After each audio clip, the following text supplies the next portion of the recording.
Hey, I don't give a fuck by none of that shit. By none of that shit. I don't give a fuck by none of that shit. By none of that shit. I don't give a fuck by none of that shit. By none of that shit. I don't give a fuck by none of that shit. By none of that shit. Nigga want war, just say that. Run from your get it. Niggas on wick, gon' spread it. Big shot here, say that. Nigga want war, just say that. Run from your get it. Niggas on wick, gon' spread it. Big shot here, say that. Hey, let's get it, let's go. Little ass hoe, dick, why she slow?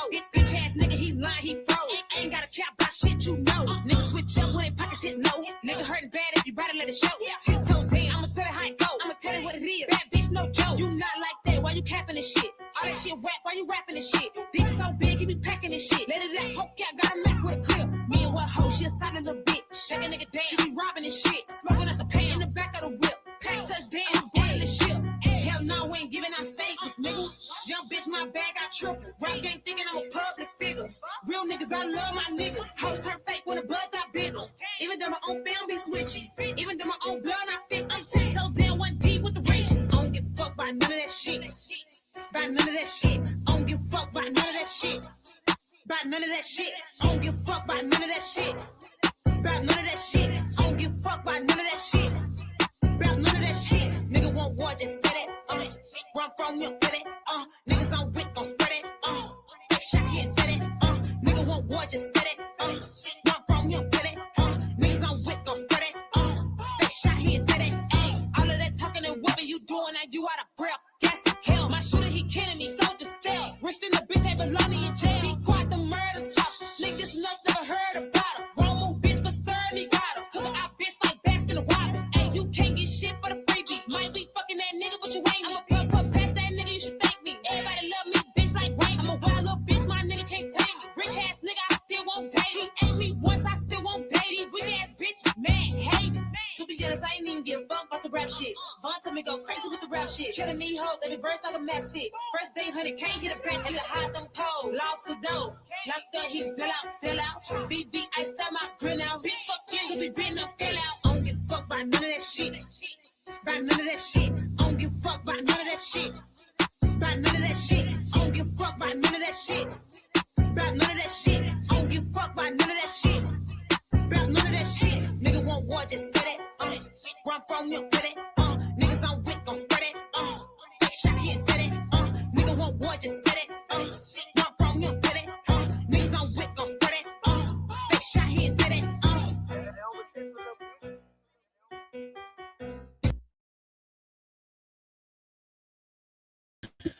All right, all right, all right. I kind of wanted to start off with Asian Doll because I know I'm going to go into some conversation about her, but peace, peace, peace, and love, family. I hope you all are doing well. Today, I'm doing well. Grand Rising. I'm up early. You know, it's just been a process, been a lot going on, but you know, I'm happy to be on here this morning and to holler at y'all about some things that we need to discuss. It's been a lot going on, of course, you know, and I just wanted to say too to everyone, just a little message, you know, that life gets a lot freer when you realize that if somebody don't like you, it is no big deal, okay? Do not waste your time and energy on them. Just let it go. That's a distraction. And you don't need anybody's approval to be who you are. And I'm saying that in context to the Black Indigenous Americans, the American Indians, the true people, the true identity that lies within us, that people seem to really take for a joke or think that this is some type of game that we playing. And we're not playing any games, right? Like, we're letting it be known, like the paradigm has taken off so much, and it's a blessing. You know, like, it's a blessing and a curse. I want to talk a little bit about that too. Yes. Hey, Akamak, what's up, Royster? Peace. I miss y'all too. And I just kind of really wanted to get into what's been going on out here, the things that I've been seeing via social media. I know y'all seen this beautiful young lady here. Beautiful girl. I think she's from Texas. That was her song I was just playing. Shout out the Asian Doll song. You know, she's been getting a lot of flack all throughout social media because, hold on, we're going to start here because she posted this. She said, since the truth is coming out, I can finally say I'm Navajo Indian. My mother was always right about this Native Indian stuff going on right now my whole life. She told us what we was and told us not to never tell friends or the school the truth about our ethnicity. My mother been getting a check for her Indian roots our whole life. I can't believe we have been lied to and was forced to say we are African Americans when most of us knew in our heart we wasn't of African descent. Now, when she came out with this blew the top back off the internet, blew the top back off of the so-called Black American community, all the so-called African Americans, everybody who want to believe they came off slave ships, blew their top back. And I love, and this is what I love to see. I love to see this in this day and age because we need people with influence and power to come out. And I'm not saying she got all this power or all this influence, but she has enough to where it's made major platforms like the Shade Room, the Neighborhood Talk. I've seen it on other platforms as well, where we're speaking up about our indigenous roots and we're not ashamed of it. And we're letting people know, hey, we always been here. The transatlantic slave story ain't never made sense. And we're not going to hold on to BS anymore. Like we're going to spread our knowledge and spread our truth to our people, whether they want to hear it or not. You know, I mean, I think it's so sad. You know, I think a lot of us, and I'm going to play a short little clip about it too. A lot of us experience the curse of knowledge. I think that when we get to a certain point in our lives, when we're talking about our identity and who we really are, it's an important conversation to have. Because we're going to get into Jesse Jackson. We're going to get into a couple of things. But it's really been noted that we've been almost programmed, if you will, to believe whatever it is somebody tell us to believe instead of listening to our parents, listening to our grandparents. Like our grandparents or our parents would have a reason to lie. Like, it's sick. She wrote, my grandmother is full blood. She is a part who can't provide proof. So look at this. They say if she applies to be a part of a tribe, she will be denied because she cannot provide proof. Also, you must have a member with documentation in order to be considered. She said, my grandmother is full blood. She is a part who can't provide proof. I have family members living off tribal benefits. How the F you gonna tell me who I am and you don't even know me? You're flat out delusional. And that's her grandma right there. Beautiful lady. Asian Doll is a beautiful girl, without a doubt. And you know, it's a shame when we are, you know, it's like they have such an attachment, and it's almost like a mental disease. This attachment to Africa, this attachment to a place that you can't connect none of your ancestors back to. It's really concerning.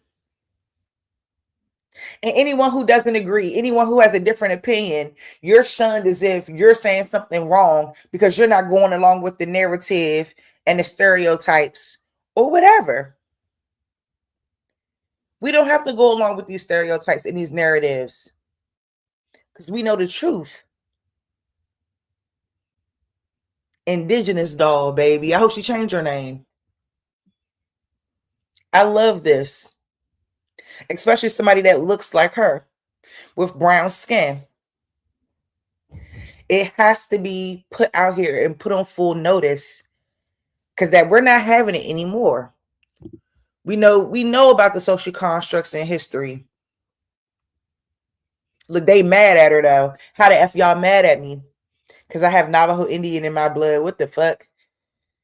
They mad because they think everybody came off a slave ship, baby. They truly believe that. They truly believe their ancestors are Africans. They believe their ancestors went through the atrocities their roots displayed. They believe this. And I swear, like, I try not to spend most of my time arguing with people who are super uneducated about the entire topic. And it's just sickening to me that we have to continue to deal with this, even within the paradigm or the realms of the paradigm itself. We're arguing over Should we be black? Should we be this? Should we be that? I mean, it's just always a disagreement. And I think that, like I said, this mental attachment to slavery is an even bigger problem. Because I keep telling people, a lot of people just want to stay black so that they can get reparations. They feel like if they stay under the moniker black, then they could get reparations for what happened to them or what happened to their families. But that's not going to go without proof. That's not going to go without proof. And I need people to understand that and understand that. You're not just going to be able to get reparations because you a black person in America that might have descended from a slave. Because now we know that it wasn't only black people who were this quote unquote enslaved group of people. We understand now that there was other groups of people who were here who were enslaved. A lot of us do. Some of us don't. Some people really do think that this is the plight of only the brown person, the black American in this country. No, there were other groups as well. When we look at our laws and we look at how things are being, we look at how the laws are worded.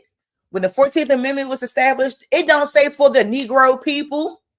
It don't say that. Y'all got to understand what you're reading, what you're comprehending, everything, man, because now we at a stage now where the truth is really coming out. And I think now it's time to make moves on a bigger level. Congress, you know what I mean? It's time to make political moves. It's time to make statements. Because now, like I said, and this is why I kept saying, I will say this. I fully respect the delineation movement. It has to happen. It has to happen. We have to separate ourselves from all these other so-called black groups because they're not us, and their plight is not our plight. And what we've been through in this nation, they can't pale a comparison to. They have no relation to that, and they have to stay out of our affairs. So the delineation movement is correct. However, on the back end of that, I'll also say that FBA, some of them, not all, because a lot of the FBAs understand we are the indigenous group. And there's some FBAs who believe they're still slaves. Slaves off a boat. So there's a lot of, like I said, straightening that has to get done. It has to get done. So let's listen to this thing here. It's like, I swear our people are so dense. Our people are programmed. Our people are conditioned. Our people are not open to anything other than what these people have told them through the educational system. Live and learn, you right. Our people are really misinformed. And it's sad to me. And then it's looked at when you claim your indigenous roots, say, damn, I'm not no African. You're not. You're not. Then people want to get mad at you and tell you, oh, you don't want to be black. You don't want to be this. How? Because what is being black? It's a reclassification term, just like Negro, just like colored, just like any other term that's been used in these past 100, 200 years to describe our people. All reclassifications, not who we are. So let's listen to this dingback right here. I just swear our folks are so uneducated, bro.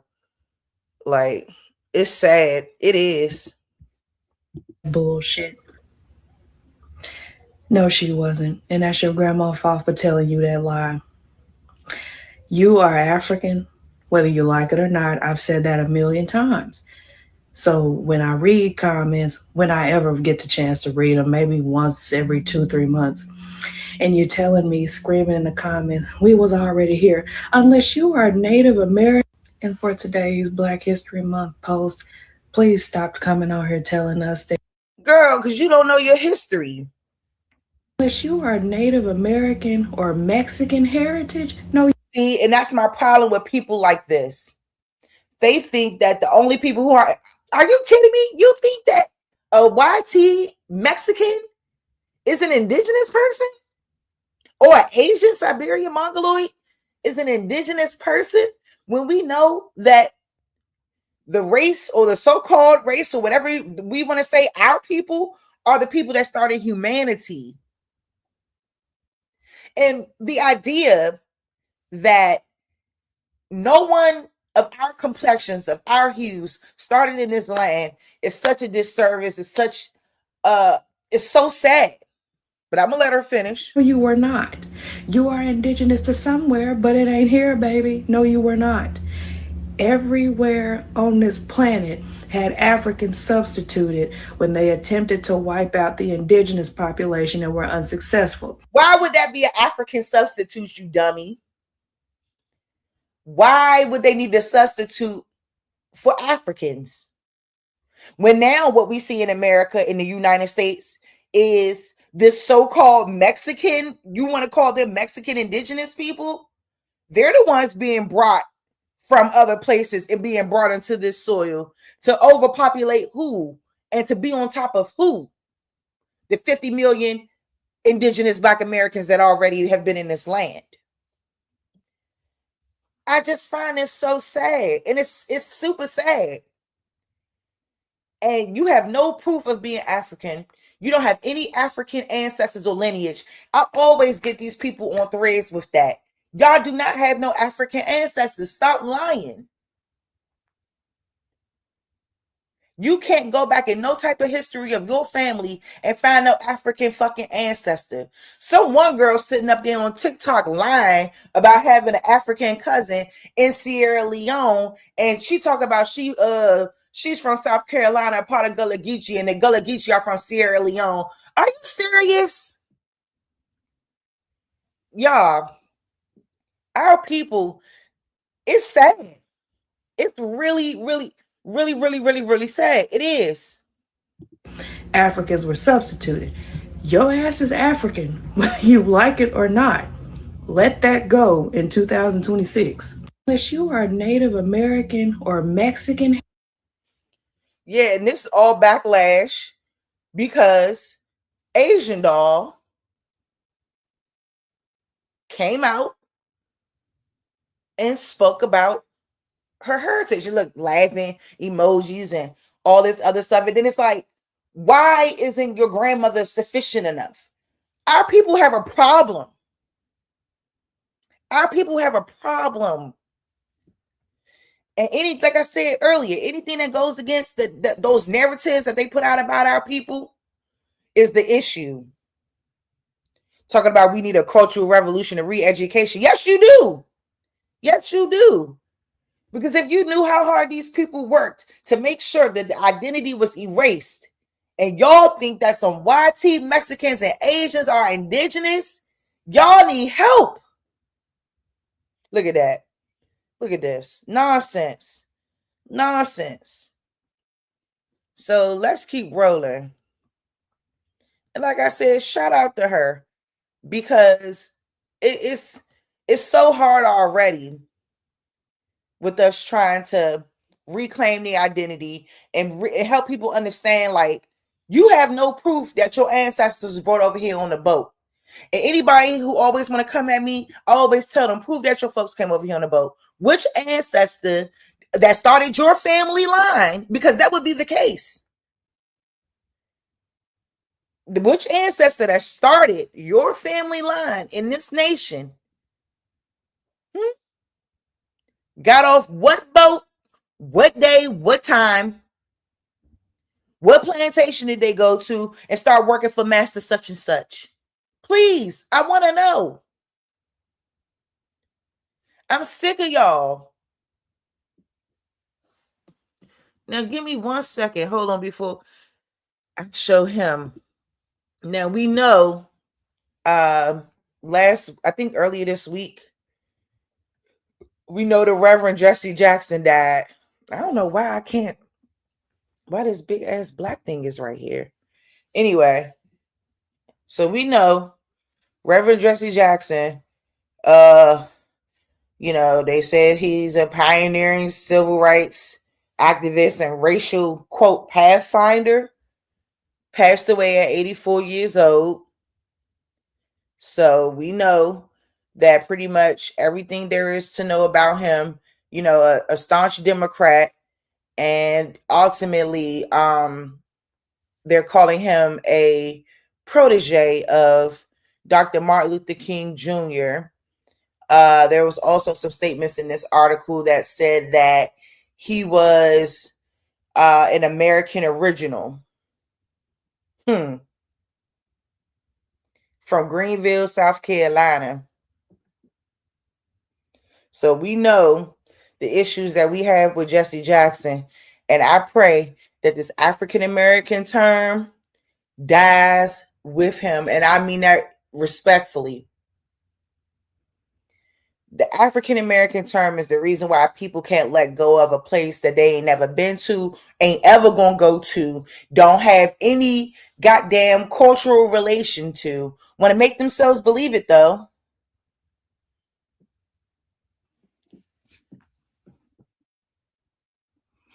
Who is this? Speak for yourself. I am an American, and my great grandmother was half Cherokee. She ain't no half. If you're a Black American, we are all mixed up, whether or not you Black.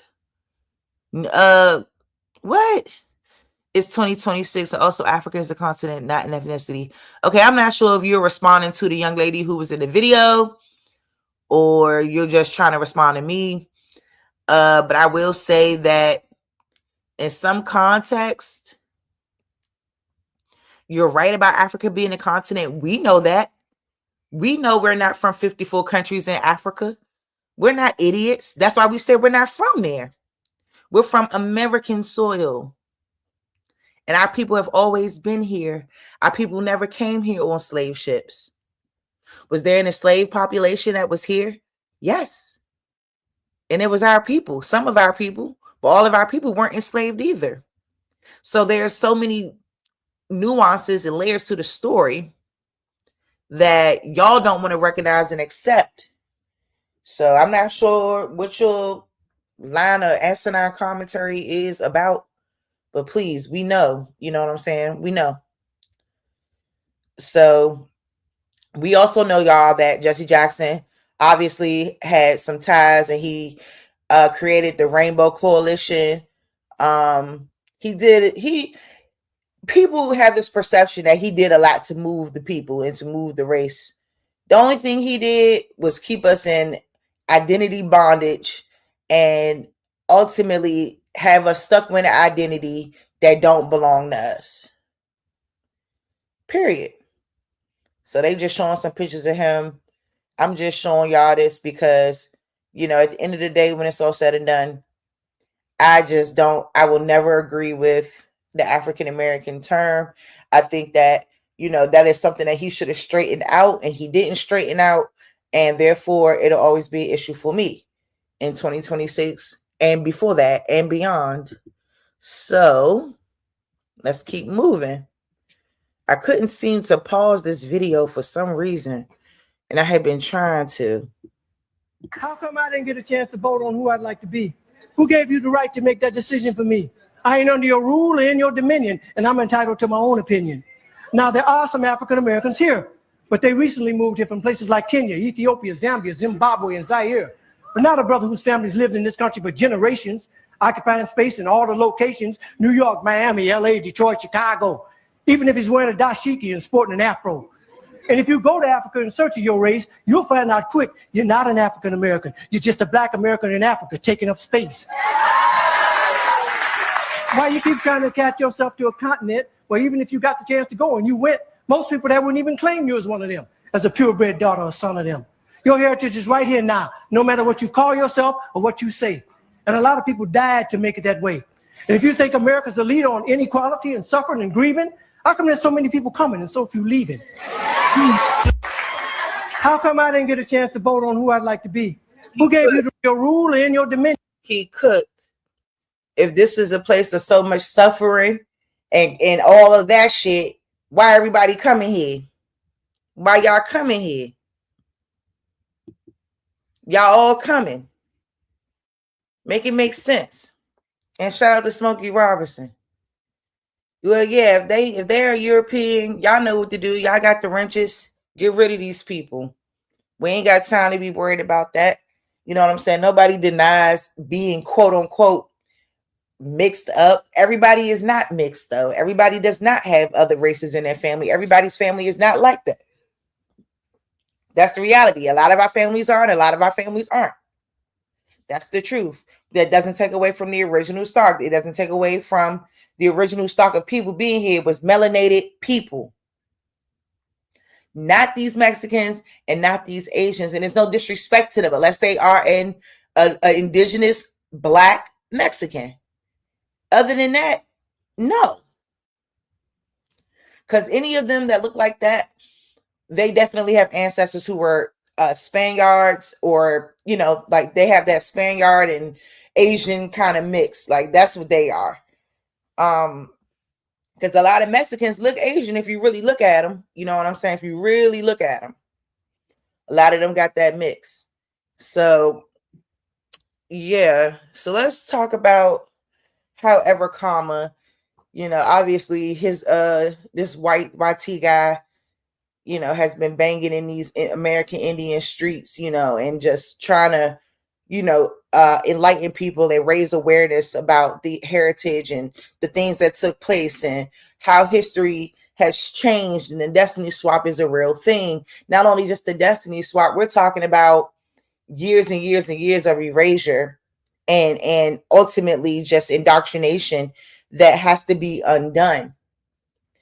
And, you know, we have to keep fighting a good fight. And like I said, it's hard. And before I go to this, you know, real quick, because this video is not, it's relevant to what we're talking about, but it's only like a few seconds of it that I want to play, and why I feel like the curse of knowledge is such a real thing, because it's like we know this to be the truth, but somehow in some way, you know, it's like no matter how much we try to convince people of it, like they're never gonna grasp the concept.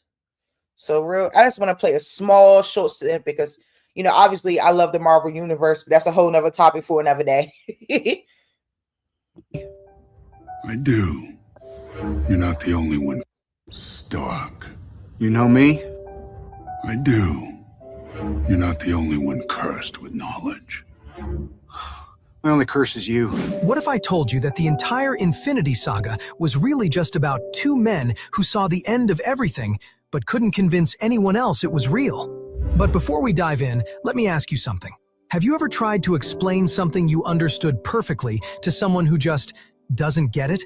And the more you explain, the more frustrated they look, almost like you were speaking Klingon. Congratulations, you've experienced the curse of knowledge. That's all I want to play. No matter how much you try to explain it, no matter how much you try to, it doesn't matter. Like, they'll just act like you're not saying it. They'll just act like they don't get it. They don't understand, you know, and that's why people always want to emphasize, and other people that I've heard speak on this as well say, you know, people have to wake up in their own time, and they do. And they do. But when we're going to get to a point where it's going to be too late, and that everything that has to be done is going to take a long time to get done, because we're still busy trying to learn the truth and trying to process this information and process all of this stuff. So it's sad. You know what I'm saying? And I just really wanted to show Asian Doll, you know what I'm saying, some real love, or, you know, whatever she want to call herself, her stage name, you know.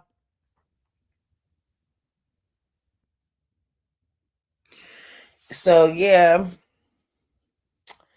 I just really wanted to show her some love, because I think that it's hard when we're trying to get our people out of an indoctrinated trance and they don't see how we need to really stand on business. You don't have to want to be called an Indian. You don't have to want to be called whatever, you know what I'm saying? Just understand we was here first. We was here first. And guess what? You will learn to cope with it. You will. Because we're not going to stop banging. We're not. And we shouldn't stop. Because if we stop, then we're letting other people win. We're letting them win. And it's just, like I said, it's just a shame that people would discredit their grandmothers, like, and say their grandmothers was lying. My grandfather doesn't know what he's talking about. How are you going to say such a thing? Did you ever look into it yourself? Like, I always have to challenge people. Oh, you're just crazy. You're just this. Why? I'm crazy because I'm challenging you and asking you viable questions that you haven't even asked yourself. You don't ask yourself how they claim only 300,000 or less Africans actually made it to the U.S. soil. See, when I was banging that, they were trying to discredit that too, trying to make it seem like I was misrepresenting the man's work. I didn't say it, he said it. And now it's the real thing. And now the database has moved to Harvard, and I showed y'all that documentation, and they only have 90,000 records of captains, ship logs. So they don't even a bunch of made up BS. And instead of people going to find their individual lineage, they just want to take that narrative for what it is and run with it instead of actually finding out the truth. And this is why we have a problem. Because even all these Pan-Africans that talk all of this mess, everybody who don't believe it or whatever. I mean, I even heard Witchcom over there on True Zone channel one time say that even if, like, anything that anything that we put out, right, any type of documentation or literature that came from 1600s, from certain explorers, Verrazano, or whoever it might be, if we put that information out, that all that information is a lie, though. All that information that describes dark-skinned, swarthy people is a lie. That's not the truth. That's what I said. Some people, you're not going to ever be able to win them over. And that's why I wanted to highlight the curse of knowledge, because it's so real. It's like once you start, because I feel like I was even dealing with that. I still deal with it. Like the more and more you dig into stuff, the more and more you find stuff. You're like, damn, man. The more and more you realize being called black, colored, Negro, mulatto, all of these things are reclassifications and misnomers. You know what I'm saying? You start to realize, man, God damn. And it could really become overwhelming. It can. And that's why we got to really, man, I'm telling y'all, it's really something. It's really something, like the things I've been seeing over these past couple weeks. Some people, you're not going to be able to convince them or tell them anything. It doesn't matter. You can put out proof to you blue in the face. It's not gonna matter. That's why we have to take our plight to a bigger stage, because, you know, everybody keeps saying it's been 10 years for some people that's been on this movement. And we still got people who believe they African slaves with no proof. Welcome to Comma Class. Today, we will be discussing who was reclassified in the United States and why. Your birth certificate reads black, Negro, colored, and you're indigenous. Do you know you have an ironclad lawsuit against the United States under misclassification? I know I've covered this subject before, but I must lay the groundwork for the history behind today's subject, as many people believe I have an interest in making things up when they've never seen a video taken down from this page for misinformation. And I know you report me for it because you tell me when you harass me in my inbox. Now that we've gotten that out of the way, let's start with the scum of the earth. Walter Ashby Plecker was the head of Virginia's Bureau of Vital Statistics from 1912 to 1946. He also pushed the Racial Integrity Act of 1924. He pressured every vital statistics bureau that served Black American communities to reclassify anyone indigenous appearing to match the African ancestry as colored, Black, or Negro, aiming to prove that Virginia Indians no longer existed. Meaning, if anyone in your family has those titles, they would be considered misclassified. But that's not totally a bad thing. And I know that some may say that this is not my place to discuss this. But what I'm about to say is me giving my observation, not giving my opinion or advice. There is only one group in this entire country that holds the title of reclassified terms. Whether you like the terms or not, there is a benefit to calling yourselves the reclassified terms. And that benefit is they become the legal justification to win your legal battles. Because now you have proof that you match the reclassification that is known as... I know that the two terms on the screen are offensive, and I totally understand why, but I think your feelings towards these terms were by design. They've put them in the media and used them in a derogatory sense to further distance you away from the titles that are on treaties and on documentation. Think about it. They can only achieve that level of brainwashing via Hollywood, which was the intent all along. It's no shocker that everything in this country is about you. The creation of movies is the same thing. It had you in mind, Black Americans, to indoctrinate everyone. Not just you. That's why they sell us all the sad stories of the Native Americans, to gain sympathy, so that the narrative is controlled via your emotions. Because I have yet to see any of the Asiatic natives who claim to be indigenous provide any proof or documentation about their reclassification. If Black Americans aren't reclassified people, then who was? For all of us getting the privilege to live and experience your delineation live time, Black Americans, we are lucky because you're teaching us all. As I'm sure you know, we are all learning from you, our true leaders. So thank you. And I hope that today's lecture was a new way to view the reclassified terms, because it's always been you that holds the power, and they know it. And they've been fighting like hell to keep you from knowing. What he said there was key, that last statement. And I already had said that. Like they're fighting like hell to make sure we never know the truth, that it never comes out. But it's too late, because we know now. And even if the ones that don't believe it, deep down, you know too. And I just wish y'all stop trying to push an African narrative on people. And like I said, and you done zero research on your own family. How are you going to say somebody's grandma? I can't believe that girl. Since my grandmother lied. Girl, how dare you? So let's move around to this Haitian tether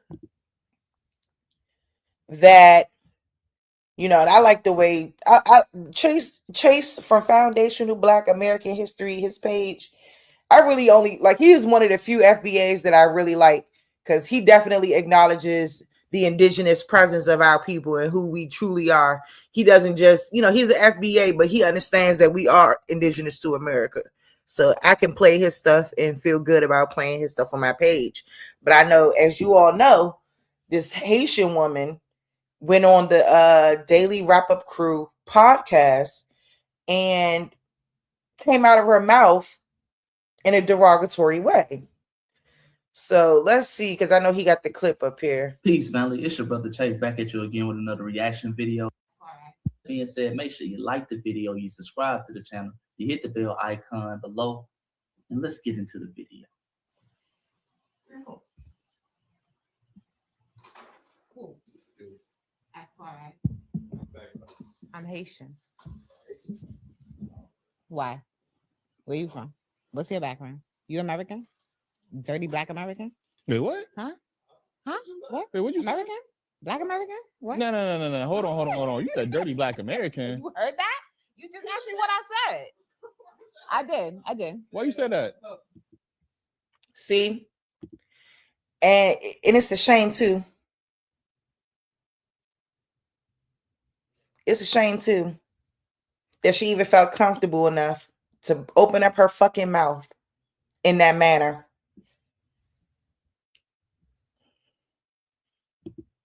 Because there's no way you're going to sit up there and act like Haitians ain't dirty.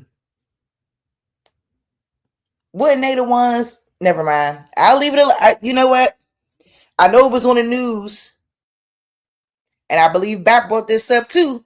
That they be the ones eating the cats and the dogs. Them and the Venezuelans.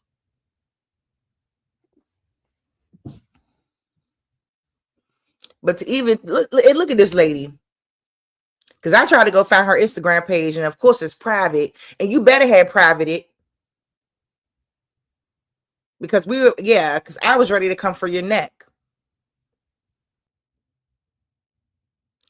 And then obviously she thinks she looked like something, this wig or whatever's going on, just a chop. And this is the problem. You know what I'm saying? That these Caribbean women, all of these women, they think that they can speak on us in a certain way while living in our land and reaping the benefits that our ancestors laid out so that you could even have the opportunity to be here. Y'all, they miss it every single time. And it's like, we want to embrace y'all, but we can't embrace y'all because y'all disrespectful. And this type of rhetoric and this language is why.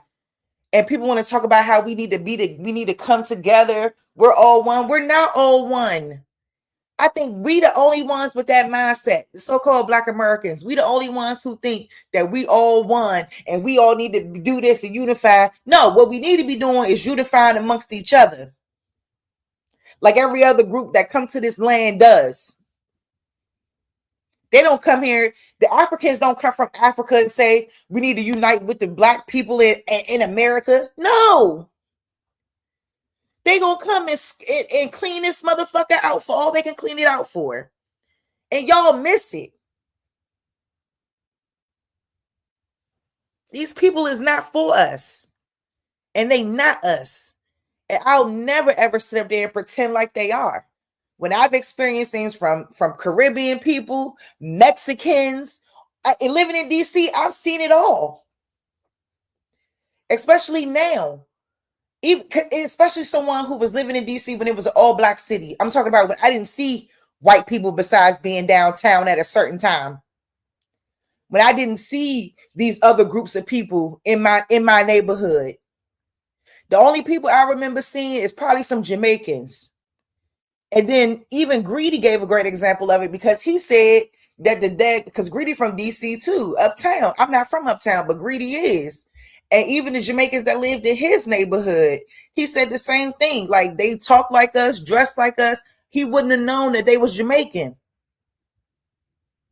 He wouldn't have known because a lot of people come in and they intertwine and they cosplay and tether on to our culture so they can fit in. It's all facts. You wouldn't have known.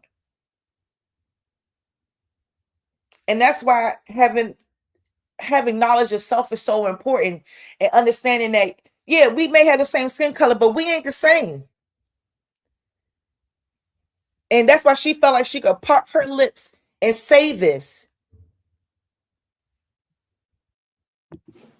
Because that's what y'all are. Dirty Black American. She just said that? I did. A dirty Black American. The girl, she just said that? Because somebody need to snatch that whole frontal off your head. Speaking like that. And I think they do it sometimes to get viral energy. They want a viral moment. And they know that we were going to be coming for them. And it's just to get attention. Let me let him go ahead and cook. I sure did. Because that's what y'all are. All right, let's pause it right here, family. And it's important that, you know what I'm saying, we hear things like this and see things like this. And a lot of times they say these things to gaslight us and to get us emotionally triggered. But it's important that we just simply debunk it with facts and we point out the facts of the situation. But first and foremost, the first thing I want to point out, family, is this. Number one, and I'm going to keep reminding the family, let ICE do their damn job. Let ICE do their damn job. I got to do it like Umar Johnson. I got to say it 3. Let ICE do their damn job. Y'all need to stay out the way. And I've been said that to y'all. To people that's listening. Whoever. Stay out them people way. You have nothing to do with that. That's the problem too with us. We want to insert ourselves in all other affairs, but the affairs that concern our people. And we wonder why we are where we are. And people can make these asinine comments about being at the bottom of the totem pole, this and that. Oh, we just want to step on such and such. No, our people have been the most welcoming people in this, I think, out of any other group. And now that we're stopping that, now we're not going out here protesting on the front lines. All of that is an issue. But you still got a few of us liberal, democratic thinking people of our hue who think that it's okay to challenge what ICE is doing and what the Trump administration is trying to push through when it comes to this deportation and illegal immigration mess. Because that's what it is. It's not about us trying to step on them or think that we need to be above them. No, it's about a country that don't belong to them, that they're being allowed to infiltrate freely and willingly. And the Democratic Party was willing to allow it. And this is why people need to stay out the way. 2 weeks ago, they was all up in arms about the 2 YT people who passed away at the hands of ICE or at the hands of them interfering with what ICE was doing. Stay these people away. Seriously, and I mean that respectfully. Stay out their way, man. It has nothing to do with you. Nothing to do with you. Everybody got a job to do, whether we like it or not. Whether we like the ramifications, whether we like every detail about it, let them people do their job. Because on the back end, they calling you dirty Black Americans. Times, let ICE do their damn job. As you can see, this is another example. You are not responsible for crashing out for these tethers. Okay? We are done. Shout out to the rider brothers and sisters from the immigrant class who have immigrant backgrounds, but we're going to have to let y'all hold your own nuts because your tether class, as usual, is over here talking crazy. They're over here talking crazy as usual, family. So let ICE do their damn job. Number 2, the audacity of this woman who is Haitian, as you saw by the beginning of the video, she says she's Haitian, to be calling a Black American dirty. Ma'am, your homeland is in shambles right now. In shambles. Okay? Your people are being run by a nigga named Barbecue. You can't make this shit up. This sounds like some shit out of a comic book. The nigga running their homeland right now, terrorizing their people, is named Barbecue. You dig? You come from a country, ma'am, where the average income per household is $2,500 a year. A year, family. Let's be clear. If you make $2,500 a month in America, your ass is living below poverty. They make $2,500 on average a year. You dig? You come from a country, ma'am, where the minimum wage is literally $4 a day. He roasted. You really want to talk about dirty? Your people, ma'am, can't even afford the O in PO. Ooh. You come from a place, ma'am, where 75% of the roads aren't even paved. You're living on dirt roads. Speaking of dirty, you're living on dirt roads, ma'am. You're living on muddy roads. And not only that, your people have developed a culture, being that they are so poor, of making mud cookies. That is literally part of the cuisine over there, is mud cookies. And it's unfortunate. Again, I'm not attacking brothers and sisters, the rider brothers and sisters in Haiti who are fighting for a better situation, better living conditions. I'm talking to the tether class. These tethers who get over here and want to pop off at the mouth like they shit don't stink. Okay? Humble yourself, tether, and thank a foundational Black American. That's right. Because if it wasn't for us, your dirty, ungrateful ass could possibly be in Haiti eating mud cookies and ferrets, waiting on Barbecue to put his foot up your ass. But let's continue. So all Americans is dirty Black Americans.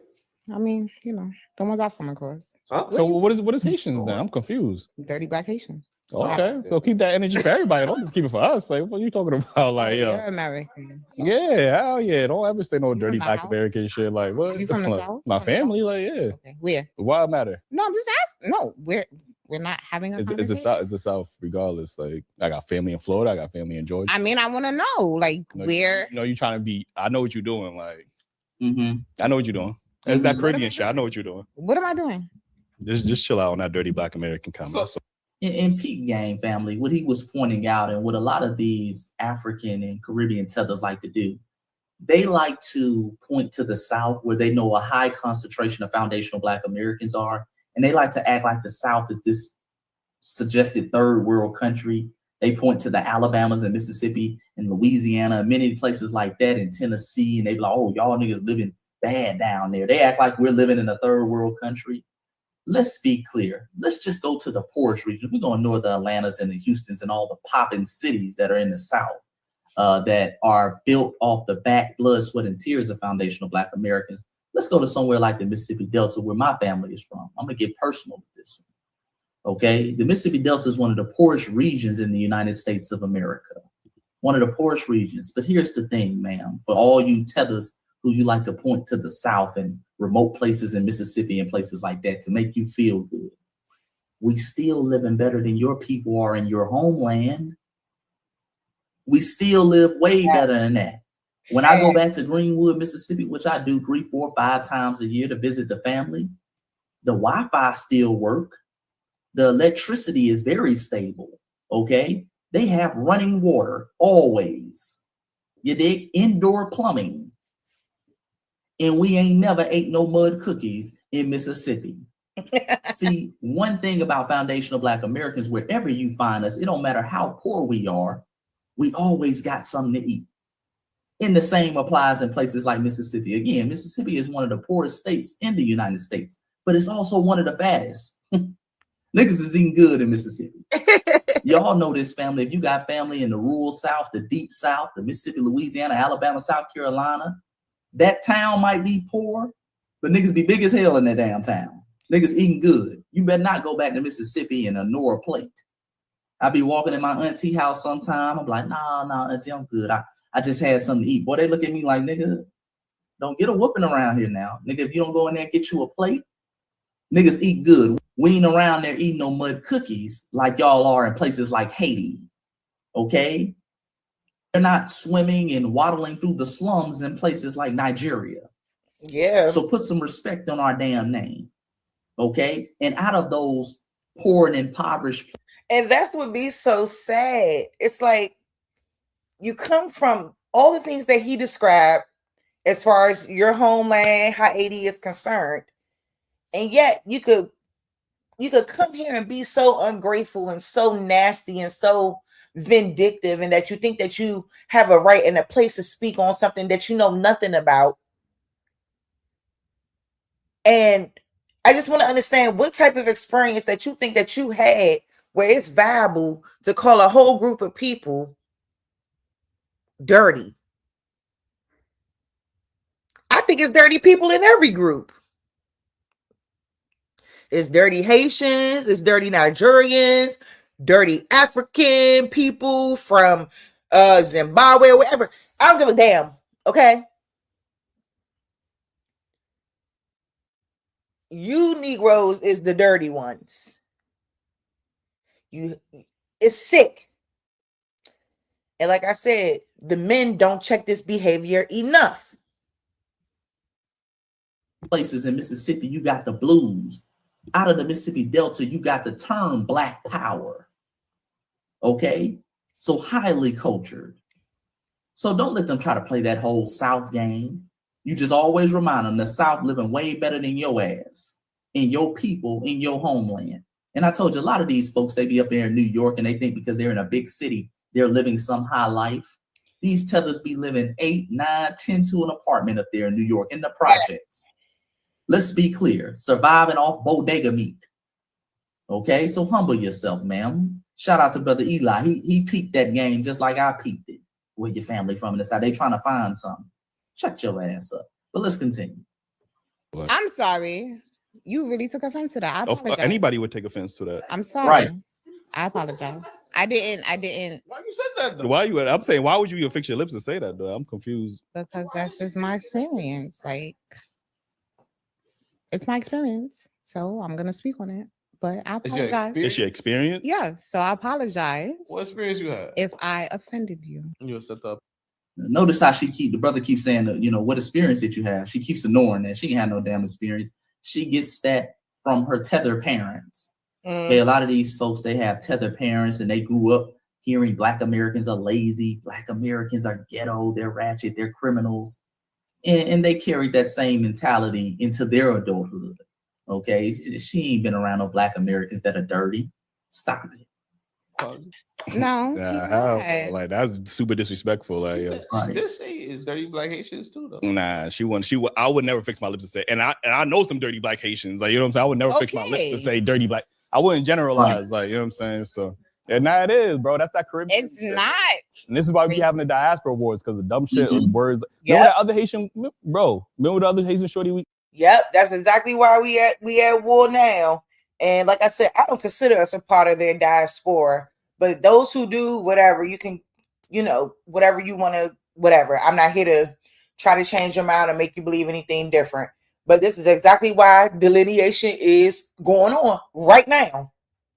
And they don't seem to understand why. We don't need to stick our neck out for anybody who think that way about our people. It already be bad enough that we can't seem to see eye to eye as a people on identity, race, culture, whatever else. But then for somebody that's on the outside looking in to our people who think that they can speak this way, yeah, we got to shut that down. Yeah, because we're not having that. Yeah. All that. We don't got no culture. Like, it must be a Haitian thing for sure. Like, I don't know what the it's issue not a is. Haitian thing, and I won't say that y'all don't have culture. Like, y'all have the things that y'all do. We are the culture. Like, okay, y'all have the things that We y'all do. are the we culture. are the culture. That's Just the- like, heard him. okay, so then Caribbeans are culture. No. He said it. We are the culture. Our culture is global. Look at how you look. Y'all wasn't putting on wigs like that. Black American women started doing that shit first. We are the culture. And no, I don't agree with Black American women wearing wigs because we got beautiful hair. But I know how it be sometimes. Sometimes you just want to throw whatever, whatever's an easy process for you to get up in the morning and do what you got to do and go. I understand the reasoning behind certain hairstyles, techniques, tactics, why you do it. I understand all of that. But I also understand like the power in our natural beauty that we suppress when we do that to ourselves. But it's all good. Like, I'm not mad at nobody. Do what you do. You know what I'm saying? I can't tell you how to live, dress, be. And I don't want to. I want you to express yourself however way you want to express yourself. But that was just kind of like a sidebar. But they need to understand that y'all wasn't melting that. Y'all wasn't doing nothing like that. Y'all would still have on them ugly ass grandma wigs. Huh? Like, let's be very clear. No, y'all have a culture. We are the culture. There's two different things. It's not. Okay. It is. It is. Like the brother said, Haitians have a culture, but Haitian culture is not emulated around the world. Your culture is not pushed around the world. You don't see white people around here trying to act like Jacques Dessalines, okay? Or Caribbean culture. You don't see a bunch of white folks running around looking like Shabba Ranks, all right? But you see foundational Black American culture, which is global everywhere. Yep. You emulate it. I guarantee you're listening to hip hop now. As all of them, notice all these Caribbean tethers up in New York. They always have this fake ass Nicki Minaj accent. Okay. Notice all of them, they kind of do this knockoff Nicki Minaj impersonation. Okay. A lot of them don't live authentically within Haitian culture or Caribbean culture. And Nicki Minaj cosplays foundational Black American women as well, because that ain't Trinidadian culture in which she comes from. Okay. She's living and eating off of hip hop culture, which is foundational Black American culture. See, they always have to bite off our culture and emulate our culture because it is, like the brother said, the culture. But let's continue. All right. As a Caribbean person, But no, seriously, you took offense, and I apologize. I see your nose flaring up. And then she's weird because she's sitting over there. Well, you took offense now. What did you think? I don't understand how you thought that saying a dirty Black American would not come off as offensive to someone who's considers themselves a Black American, a Black Indigenous American. Are you slow? Is you cool? There's no way that you could think that was appropriate. And I'm telling you, our men got to stop boosting these people head up. They got to stop it. I'm telling you.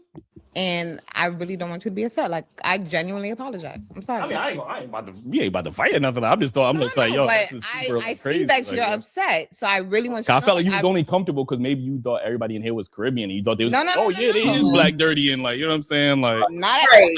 I talk about Haitians. what'd you say about Haitians? Run from them.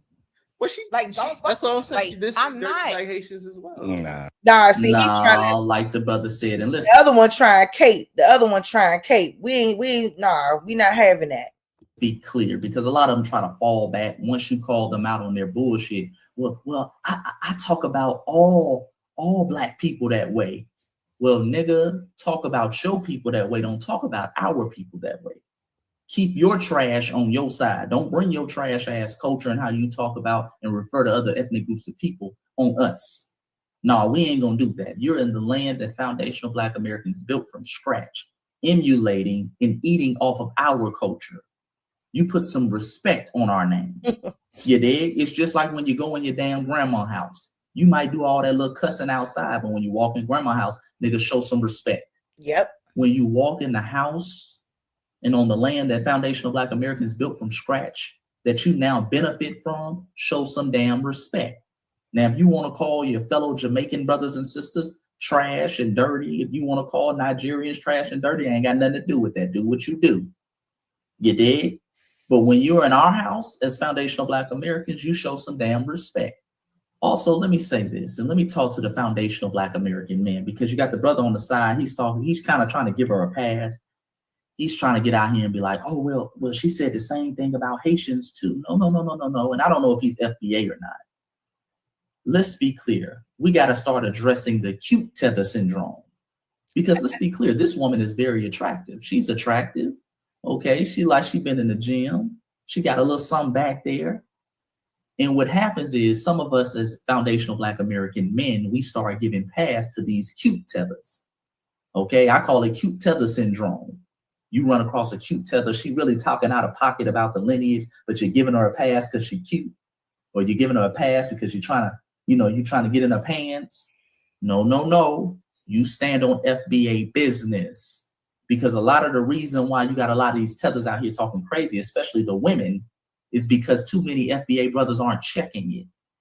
Like oftentimes when you see these Cardi B's of the world and Nicki Minaj's of the world and the tethers like this, a lot of times you have some foundational Black American men they've been dealing with, and they kind of feel comfortable saying this type of shit about the lineage because FBA brothers haven't checked it enough. Not all. Okay, so don't get in your feelings in the comment section. Not all. But enough of us foundational Black American brothers haven't checked it. Okay, I don't give a damn how cute they are. If you think they a dime, if you think she's the finest woman you ever seen, you check that shit. Okay? Get that cute tether syndrome out your head. A tether is a tether. Because let me tell you, you have a baby with a tether like that, you're going to have a little tether baby. Because the mother is the first teacher of the child. And then you wonder why your damn kid is out here with all these tether talking points. Well, look who you had a baby with. You had a baby with a tether. So brothers, you need to stand on business and you need to check it. Also sisters too. You know, some of y'all have handsome tether syndrome. Y'all be out here talking to these dudes and they always saying slick shit about the lineage. Sisters, you need to check it as well. All right? We got to be very real about this. I be having brothers all the time in my comments section. She kind of cute. He said handsome tether syndrome and cute tether syndrome. Be playing, young. I checks them all. Yeah, don't come for the people, honey, or it will be an issue. It will be an issue. I don't care who you are. You could be a man tether, female tether, whoever. I don't care who you are, whatever group. If you come, you come down trying to disrespect us, trust and believe you're going to hear from me. Because I know, like I tell you all the time about my experience in college and undergrad, and I was a little bit older going back to school. So it was just real weird and interesting, to hear these people's mindset about how they think things should be handled, especially amongst our group. I'll never forget the girl that sat there and said that everybody should get reparations. I personally don't feel like reparations is something that's going to happen. And that's part of the reason why I feel like people want to stay under the Black moniker. Because if they stay under the Black moniker, then they can possibly get reparations for being these enslaved or being ancestors of these, being descendants of these enslaved Africans or ancestors of enslaved people, however way they want to word it. That wording in itself got to get straightened. So I believe a lot of people feel like if they leave that moniker alone and stand on being indigenous, then they won't have any benefits or won't get any benefit of their ancestors being enslaved. But let me tell you something. The indigenous group that was here that looked like us were the first enslaved. You think that they just was able to kill all of us off, and that's the story they want to say, and they want to apply that story to the Siberian Mongoloids and think that that's what happened. No, ma'am. Because even if they did try to kill even if this so-called these Siberians and that story applied to them, they should outnumber us in population right now. Because even if you did try to kill all of them, they still should outnumber everybody, at least other minority groups, and they don't. Why is there 50 million Black Americans under that moniker today? 50 million Black Americans today. And we talking about 9 million Siberians under the Native American identity. Y'all got to think. She got, nigga, get that cute tether syndrome out your head. A tether is a tether. No one gets a pass. But what is your reasoning for saying that? I just had bad experiences. That's all. Okay, relationship wise? Not just relationships, just in general. In general. So that's why I say that. But I apologize. But you can't go around saying that. I apologize. Sorry for having. Now I'm trying to figure out, you and your Caribbean friends, y'all be talking like this, don't y'all? Mm-hmm. Yep. I promise you, y'all probably be talking about it. They do. They do, family. She too damn comfortable. This woman walked in the room. And family, all of this is pre-recorded. All of this they haven't even started the show. They were inviting this young tether on a show. And before as soon as she walked in, they asked her where she was from. And she said, I'm Haitian. And then she said, what, you a dirty Black American? Okay, boy, they didn't get recording yet. Okay, she said that too damn comfortable. They walk around, they have these little tether enclaves where they talk shit about Black Americans all day. And because she's in New York and you have a high tether population out there, you dig, she thought it would be cool to say some shit like that. Okay? But she didn't know some foundational Black American brothers were going to be in the building, like my brother Eli, going to be standing on business. Okay? So yeah, they be talking like that all the time. And shout out to brother Eli for standing on business and actually putting out this video, because he didn't have to put out this video. But this is just another example. Black Americans, they dirty. Them niggas, y'all crazy like that. I am just a very expressive person. Like I don't have a filter, so I apologize. Okay. I didn't mean it. I didn't mean it right. I didn't mean to be. I mean, it's disrespectful. Like, you know what I'm saying? Like, but I didn't mean it to be disrespectful. No, but for real though. How you didn't mean that to be disrespectful? These folks think we stupid. No, you said dirty Black Americans with all respect. Fuck out of here. Eli. I'm sorry. It is just a sense of time because we've been having these diaspora wars for the longest. Okay, I don't want your perception of who I am to change because of that. Because I don't only say it about America, like I say it about Caribbeans, I say it about Chinese. I say like I know you don't. I doubt that, but like I get you. I'm dead serious. Stop lying, lady. All right, and that's the end. Shout out to brother Eli standing on business, and shout out. She was trying to put that cute tether charm on our brother. She's Eli. She's trying to give him that cute tether charm. He like, nah, you meant that shit. There you go, brother. Stand on business. And thank you, brother, for putting this clip out because it's important. She's talking about I don't want people to judge me a certain way. Oh, we judging. And you on that Summer Jam screen, ma'am. You on that Summer Jam screen, and you can see her Instagram. I think her Instagram is just Meza. I don't know. I can't even really see it right now the way I got my computer set up. But as you can see, her Instagram, I think, is the one in the purple. And I went to it earlier. She's got her profile on private. See, I guess the FBA family already getting on her ass. But we need to know people like this because these same people, they'll be up here getting Dr. Martin Luther King grants and scholarships. They'll be sitting up here eating off the lineage while calling our lineage dirty. Yeah, so we need to know people like this. She'll mess around and she'll get 40 and 50 and be out there running for office. Or these folks be under attack by some of these white supremacists and be trying to talk about we all Black, we need to come together. These are the same people that be calling us divisive.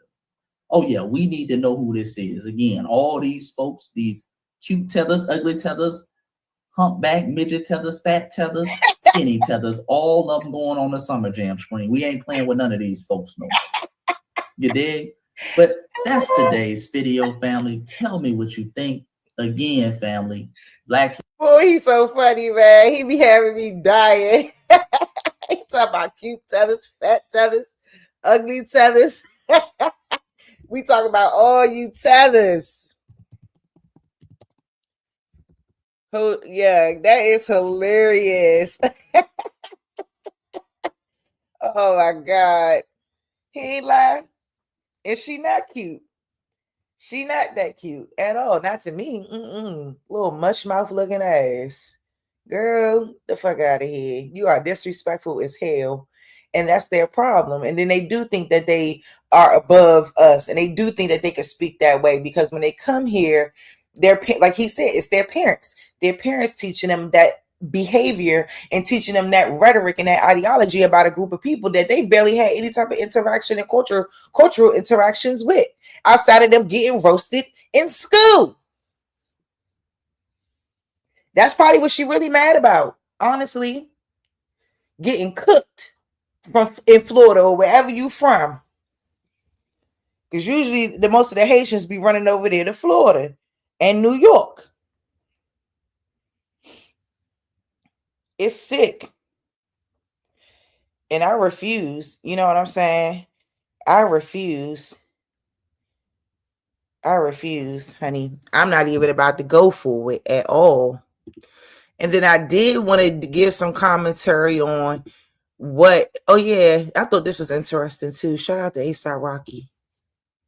We derived here and arrived here on slave ships. And we derived here and arrived here on slave ships and this and that. And, you know, black people in North America predates all of that. But the brainwash is real. Right? Colonialization. The brainwash is real. I ain't never heard him speak like that.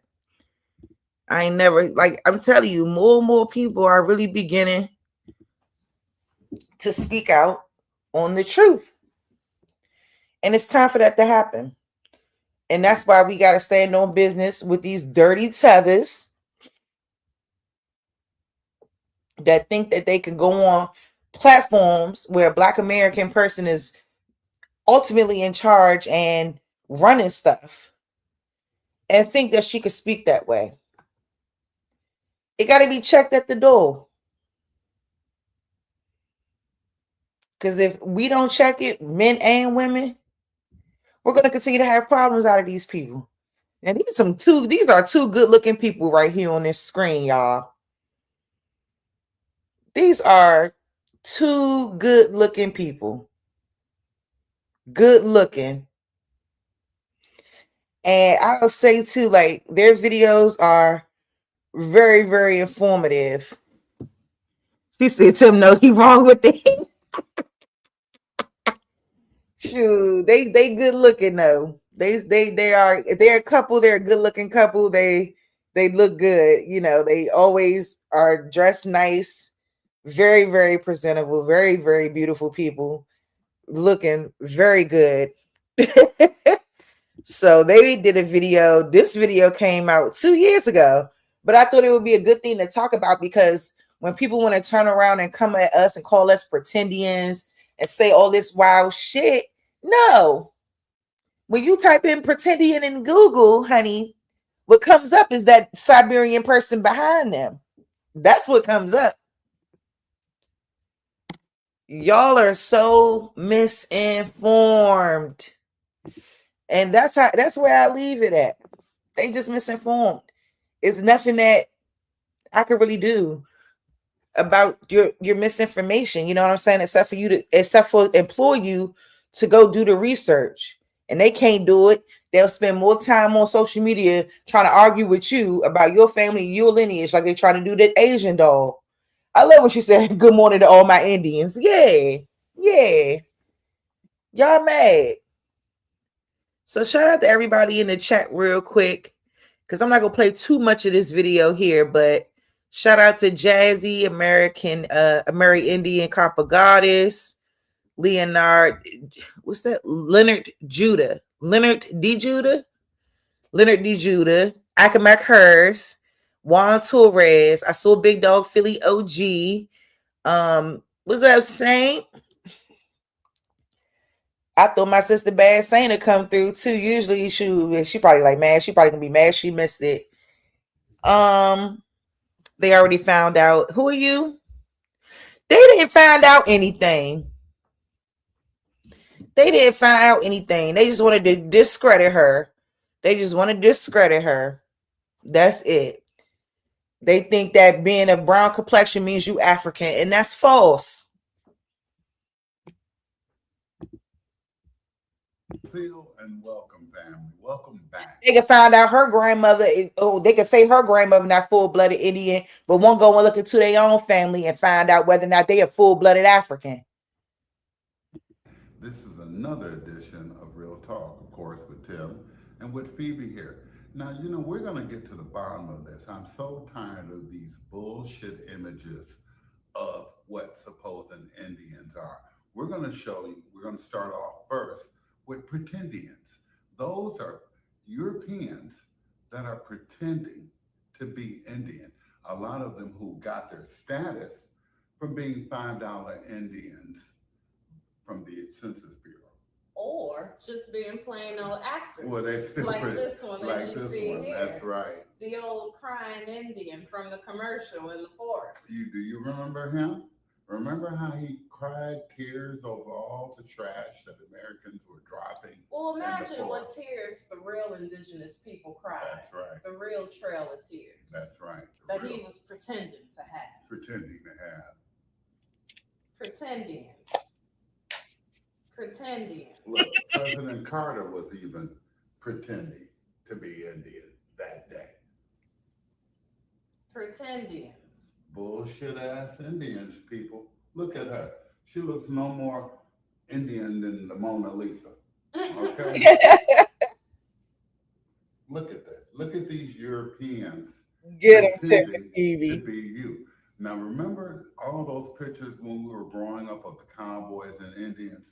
First of all, cowboy was a derogatory term that the Europeans took on. And it applied to them because cows are not indigenous to our land. So they were the cowboys. That's yes, right. indeed. Bisons are indigenous to our land. That's true. We were cattlemen. We were ranchers. We were cultivators. We were cultivators. We were the real pioneers, if you will, but we weren't cowboys. We were inventors. Don't forget that. We invented everything that this society and that the world uses. And remember how they capitalize even today on our images.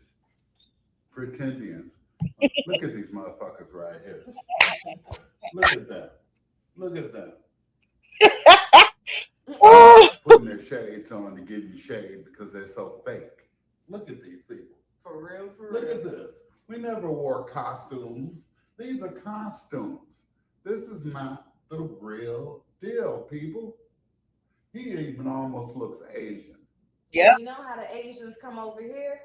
They cross the border, put on a sombrero, Oh, that's and right. pretend like they Mexicans. When those ones are. Hey, what I just say? Hey, y'all, what I just say? What I just say about them earlier? When that girl was trying to say that the Native Americans and the Mexicans are the real indigenous people. How? These people are Asian. Even the Mexicans, for example. How many of y'all in the chat may or may not have seen Wakanda Forever? The one where, you know, obviously the second version of Black Panther. So, you know, that version of Black Panther, which I found very interesting and intriguing, was when I guess they come across the people who were from Yucatan, Mexico, and they were part of the they spoke a language called Yucatec Mayan, and that the people who were there though on the land when what's her face, the real dark Lupita, her character goes to meet with the Mexican lady. This lady looked every bit of Asian, speaking Spanish. Gigi, where you been? Well, I guess I ain't been on here, so you ain't been on here, but I ain't seen you in the bushes or nothing. Where's that Slim? But anyway, let's keep rolling. Shout out to everybody who made it in this morning. I know it's early. I'm only gonna hold y'all probably for like another 20 minutes or so. I'm not gonna be too much longer because I got some homework I gotta do. But this stuff been on my mind, and I just wanted to kind of come back and just talk about this. But like, these folks is Asians. Y'all gotta stop this nonsense. Y'all are from Asia. Or like the other girl be saying, y'all come from Chinese people. That's what she said. It's not easy to get into the United States. They come through Mexico and they put on sombreros. And that's the truth, honey. And ponchos, and they blend in with the public. But and they eventually, ain't, and eventually, just to simulate, they're pretending That's to right. be Mexican. But you know, they're not the indigenous people of South That's America. right. Remember, this is Turtle Island. Remember that the Caribbean, South America, North America are all Indian. We are the Indians. But the real these Indians. are not the real Indians. That's right. These are pretendians. Look at this chick. Look at this. Look at these costumes. That's all they are. We never dressed like that. They look like a bunch of ninjas, not ninjas. Right. They look like a bunch of ninjas. Ninjas. Oh, ninjas. Oh. Not ninjas, honey. I'm sorry. It's the Uncle Nearest I had before. That's all right. I saw it, like me and shout out to Saf, man. I miss Saf so much. I need to text her, see how she doing. But me and Saf did a build about the prohibition era and about alcohol and who invented that, who that came from. That came from our people. And even when he mentioned Uncle Nearest, it just made me think, you know what I'm saying? Because Uncle Nearest, that is some good that's some good whiskey, okay? And we know that, or some of us may or may not know, but we know that Jack Daniels stole the recipe of Uncle Nearest. So it's like we are the pioneers of this shit. We've been doing this shit way before these folks ever got any type of recognition, anything, school, anything. We've been doing it. We've been in our lane. And when we say that we are indigenous to the land, we're not trying to say we are these pretendians on the screen. No. But we are the culture. We are the culture that you see across this entire landmass. We are that. We are that. And don't you ever forget it. Look at these pretendians. Look at them. We want clothing, no president. Look at Prince Charles right here. He's hanging out with the pretendians. He would never hang out with us. Look at this person here. Who was simulated. Look at this European Who was simulated. with her face. And then look at her all made up with makeup. Look at this. It's a travesty. It is. Pretendians. It's Native Americans. It's a travesty. It is. It is. It is a complete travesty. It's sick. And then, and like I was saying earlier, family, like when it comes down to what we are saying, you don't have to say Indian. You don't got to say Black. You don't got to say Aboriginal. You don't got to say nothing. All you need to know is we were the ones who were here. That's all you need to know. Because every time we get into these terms and all this other stuff, it causes even more confusion because people don't really understand the context to which they speak all the time. Yes, a lot of things have been done under the moniker Black. A lot of things have been said under the moniker Black, but it's a misclassification. We all understand that. We all know that. And that's the only thing that I want FBA to get straight. Just get it straight. And we'll be all right.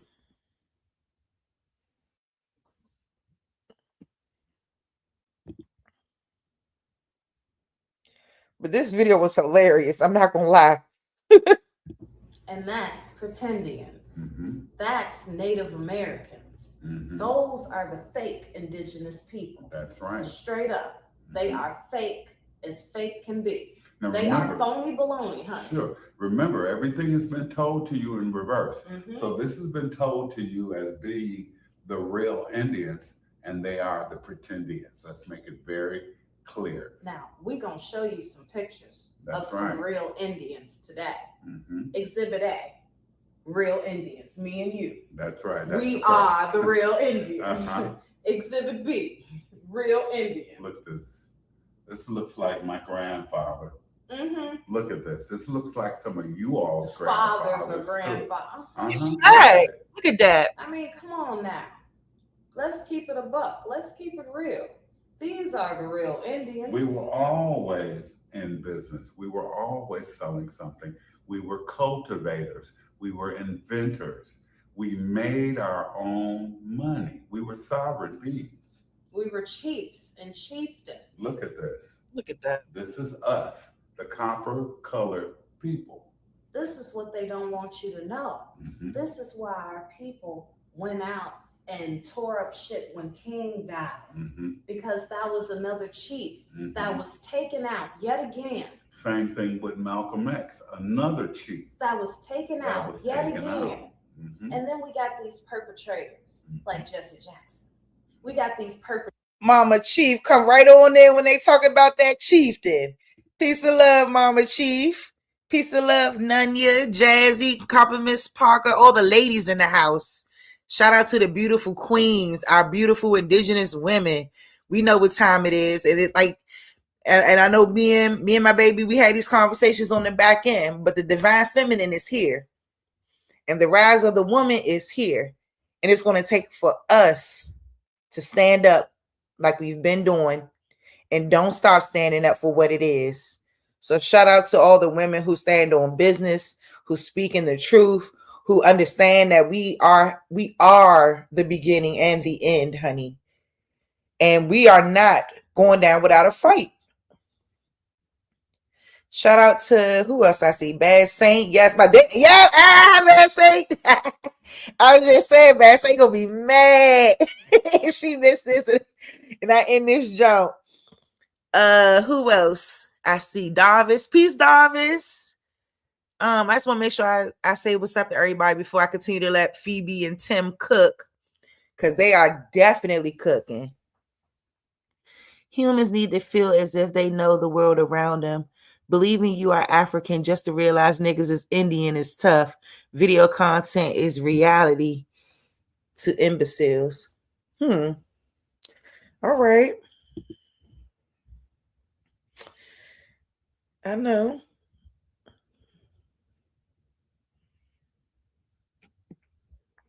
All right. So let's keep going. I'm telling you, there's some good looking people. I mean, I am telling you, they really are. And this pink is really doing something for her skin and her tone. Traders like Pan-African movements. Like Clarence Thomas. Yeah, and that's why I was going off. Okay, hold on. Before I let them finish, also, y'all, and this is why I was going off on the site room about Jesse Jackson. And then little dumbass gonna sit up there intertwined. Oh, I can't believe a black woman sitting up here saying this about Jesse Jackson. I don't give a damn. I'm black and I said what I said. I'm a black indigenous woman and I don't agree with Jesse Jackson. Oh, I don't understand why I gotta kick off, why I gotta reserve my feelings because he passed away. I'm sorry he passed away, but that don't mean he was innocent. And that don't mean that the decisions that he made on the behalf of our people are decisions I agree with.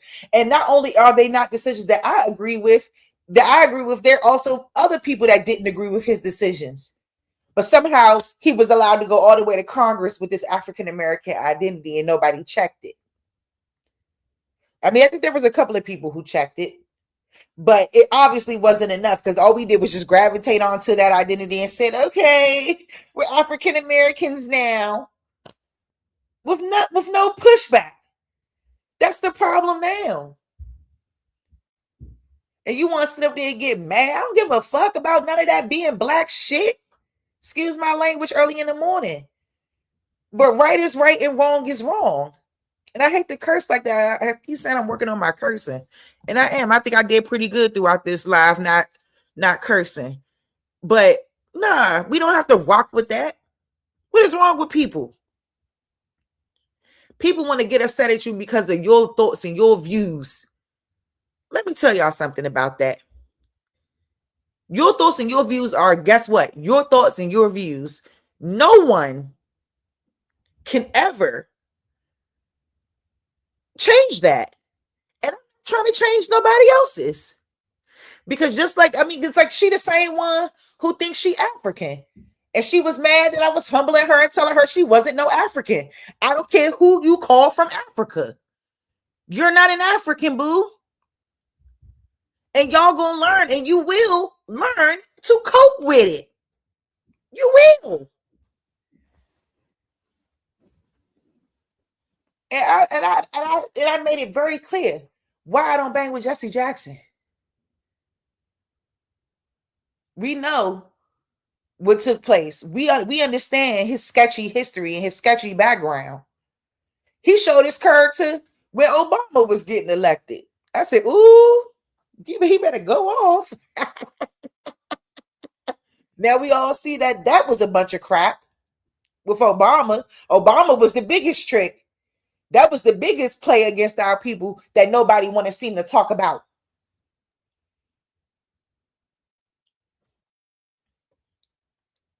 Yeah, I ain't gonna say he was. I agree, Jazz, but I'm gonna say this though.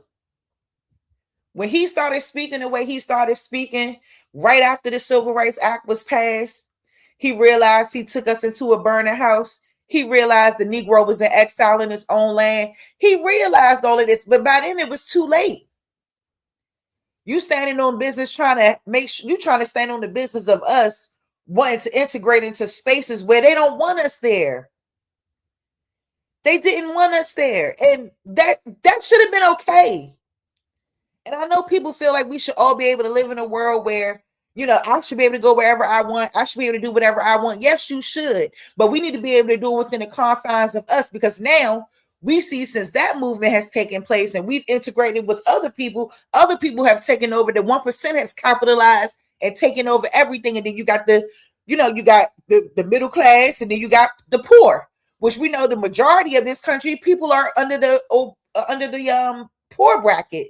Not saying that you poor like in heart and in spirit, but more so poor in terms of monetarily or financially, like the bracket of being poor. And we see what happened, how that shift changed when we begin to integrate and we begin to become consumers rather than owners, and being able to circulate our money within our communities and keep it that way, and being able to build for ourselves and be productive with ourselves and be productive with our people.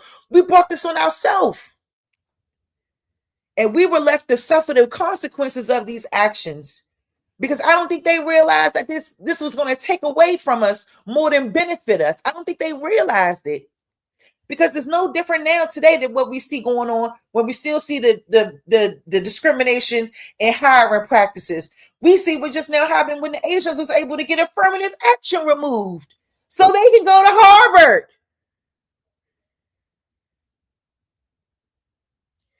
Like, some things, and like I said, I know it was done with a good intention, and I know that it was done. I know it was done because they wanted to see a better way. Like, what they should have made sure was they got a law passed so that you can't lynch and kill niggas. We don't have to be a part of your society. Okay? And like I said, I just think it did us a disservice, you know, and I think a lot of people agree, you know, like, not with what I'm saying, like, overall. And it's just, it's kind of sad. And especially when we see all this nonsense going on around Black History Month, we hear all this rhetoric. We hearing immigrants who coming from Nigeria being able to break out into what? The country music industry. And we got them saying immigrants built this nation. We got them talking reckless as if the work that wasn't laid down wasn't laid down. And this is the straightening that got to happen. That's why delineation is important. I agree with delineation 100%. It has to stop. You immigrants that want to say that, you know, your people that came here built this land. No, you people came to a land that was already built, that was already flourishing. That's why you came.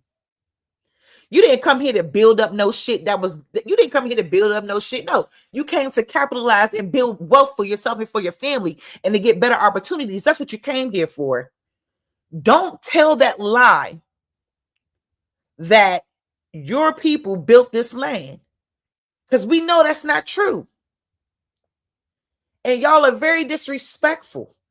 And the way that FBA and the American Indians and everybody got on their ass, we should have got on their ass, because they're disrespectful and they're disrespecting the lineage, and it has to stop. And if we're not going to put people in their place, who else is going to do it? All we do is accept, roll over. They're upset now that we won't go out there and fight ICE. They upset now that we won't go out here and protest. We shouldn't do it. Why should we be doing that? We barely want to put our ass on the line for our own people. But we supposed to be out here fighting everybody else's battles. No. Like Chase, the guy said, hold your own nuts. Because we're no longer going to hold them. And we're not tolerating you pretendians. We're not tolerating none of it. Because y'all going to understand who the indigenous people was and is. And that we're still standing and that we never went anywhere.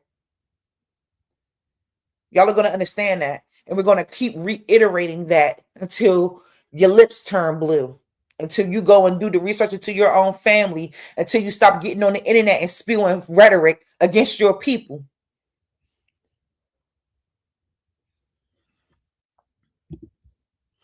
On the Supreme Court. And all this other bullshit. Like our vice president. Camellia Harris, who ain't That's gonna right. do nothing for us. That's We got right. these perpetrators, and they take out our real chiefs as soon as they get wind of who we really are. That's Martin right. told us this was our land. That's right. They stole our land. Mm-hmm.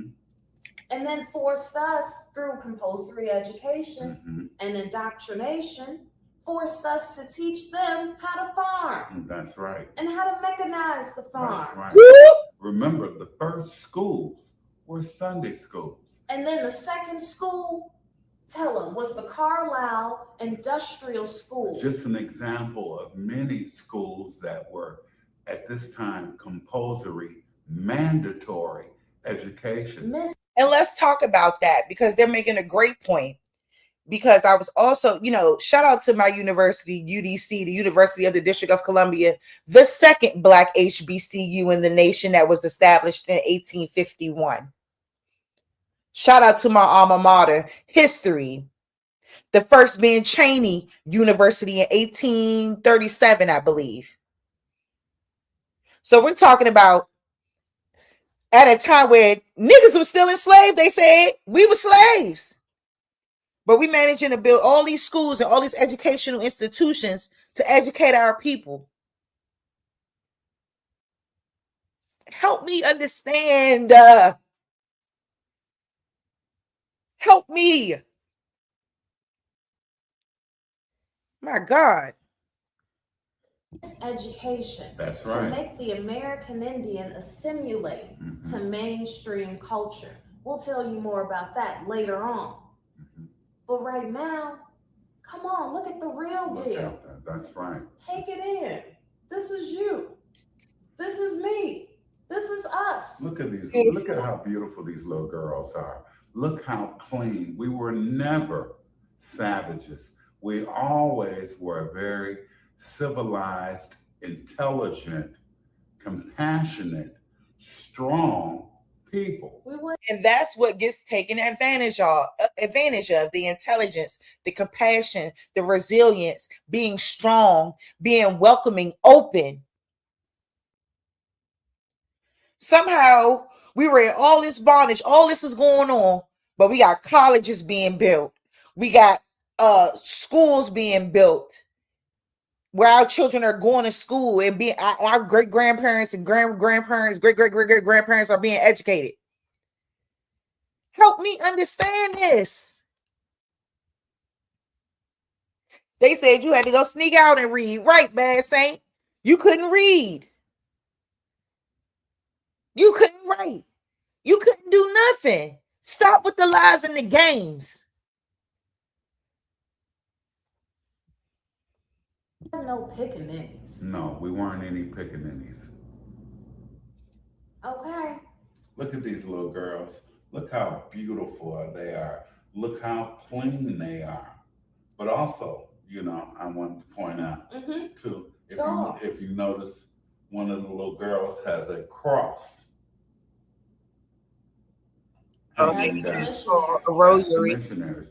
Remember that all of these schools, even your HBCs, HBCU, whatever, were started by Catholic missionaries. And they did not have your best interest at heart. No. That's why it was so hard for our people to go to school, because they did not have our best interest at heart. They were trying to kill the Indian on the inside of us and preserve our shells to make us human resources for them. For them to work for them. They forced us into their compulsory education, which didn't start until after the 1900s and really came full gear in the 20s. And then super full force in that 1960s. Sure.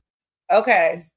So I'll say this to that comment, that I agree. Yes. A lot of things were not built to our benefit. And I do believe that the miseducation of our people really took off in the 1900s. But what I'll always be confused about is when we're talking about schools being built during a time where we're supposed to be enslaved, we're talking about full-blown universities, full-blown colleges that were established during a time where we're supposed to be enslaved. That will always boggle my mind. Always. I think in the 1900s, and I can't remember if that was Absolutely or somebody, but he was trying to point out that there were a lot of people rewriting the history, rewriting the books. You know, it was great what he was saying because it's so true. I think he was saying that on Smoke Show, that there were people who were hired to rewrite history and to write things in the books that they wanted us to know, not the truth. And this is why I tell people this is about people's perception. When you see things written down, I don't give a damn if it's an article or a peer-reviewed journal or whatever. They can do a ton of research all they want. All that research is done in the eyes of the person that's perceiving the situation. And it's always going to be written from that perception. Always. Always. And if we got scientists and people who do this research, you know, like they're, especially when it comes down to historical evidence or narratives or historical stories, when it comes to our people in this nation, when you're writing with an indoctrinated out of Africa mindset, but you can't seem to be able to write about indigenous Black Americans that existed in this land, anything that's in this land that existed that came to indigeneity of the people who were of Phoebe and Tim's complexion, my complexion, y'all complexions in the chat. We have to understand that that is a ploy and a tool of erasure. Genocide on paper. Okay? And that's why it's up to us to straighten it out. And like I said, I get them every time. What year did the boat land? Because if your peoples came here on a boat, you should be able to find that boat. You should be able to find who they were. What was their African name when they got off that bitch? What did they rename them to? How'd you get your last name? Huh? What little village in what country in Africa did they come from? Who was the person they was working under when they got to the plantation? All of this should be available, but that information you will never find. And every time I get them with that, they can't say nothing. Oh, you came on my post, blah, blah, blah. No, you're deflecting. Don't ask me about no indigenous language if you can't tell me your African language. Don't ask me about who in my family is indigenous when you can't tell me who in your family is African. Miss me with it. Because the same things that you think you could come at me with, I could come at you with. And I know you ain't got them answers. But I can point you in the direction of my 5th grade grandfather. I can point you in the direction of my 3rd and 4th grandmothers. And we come from the land of indigenous people in Virginia. That's where my people come from. That's who they are. I don't care what you think I look like. I don't care what you think about my hairstyle. I don't care what you think about none of that. I know the truth. And soon the whole world will know the truth. This is the biggest lie, the biggest cover up in American history that is unraveling itself day by day by day. And we just got to keep pushing and we're going to be all right. The pretendians are going to get exposed. They are. That's why ICE is up on the reservations right now. I think Carper Miss Parker said it. ICE not in the ghetto. And they not. So let me hurry this up. With that whole nother set of Black African American indoctrination. African American studies, people, was started first at white schools before we even got any courses in so-called African American studies.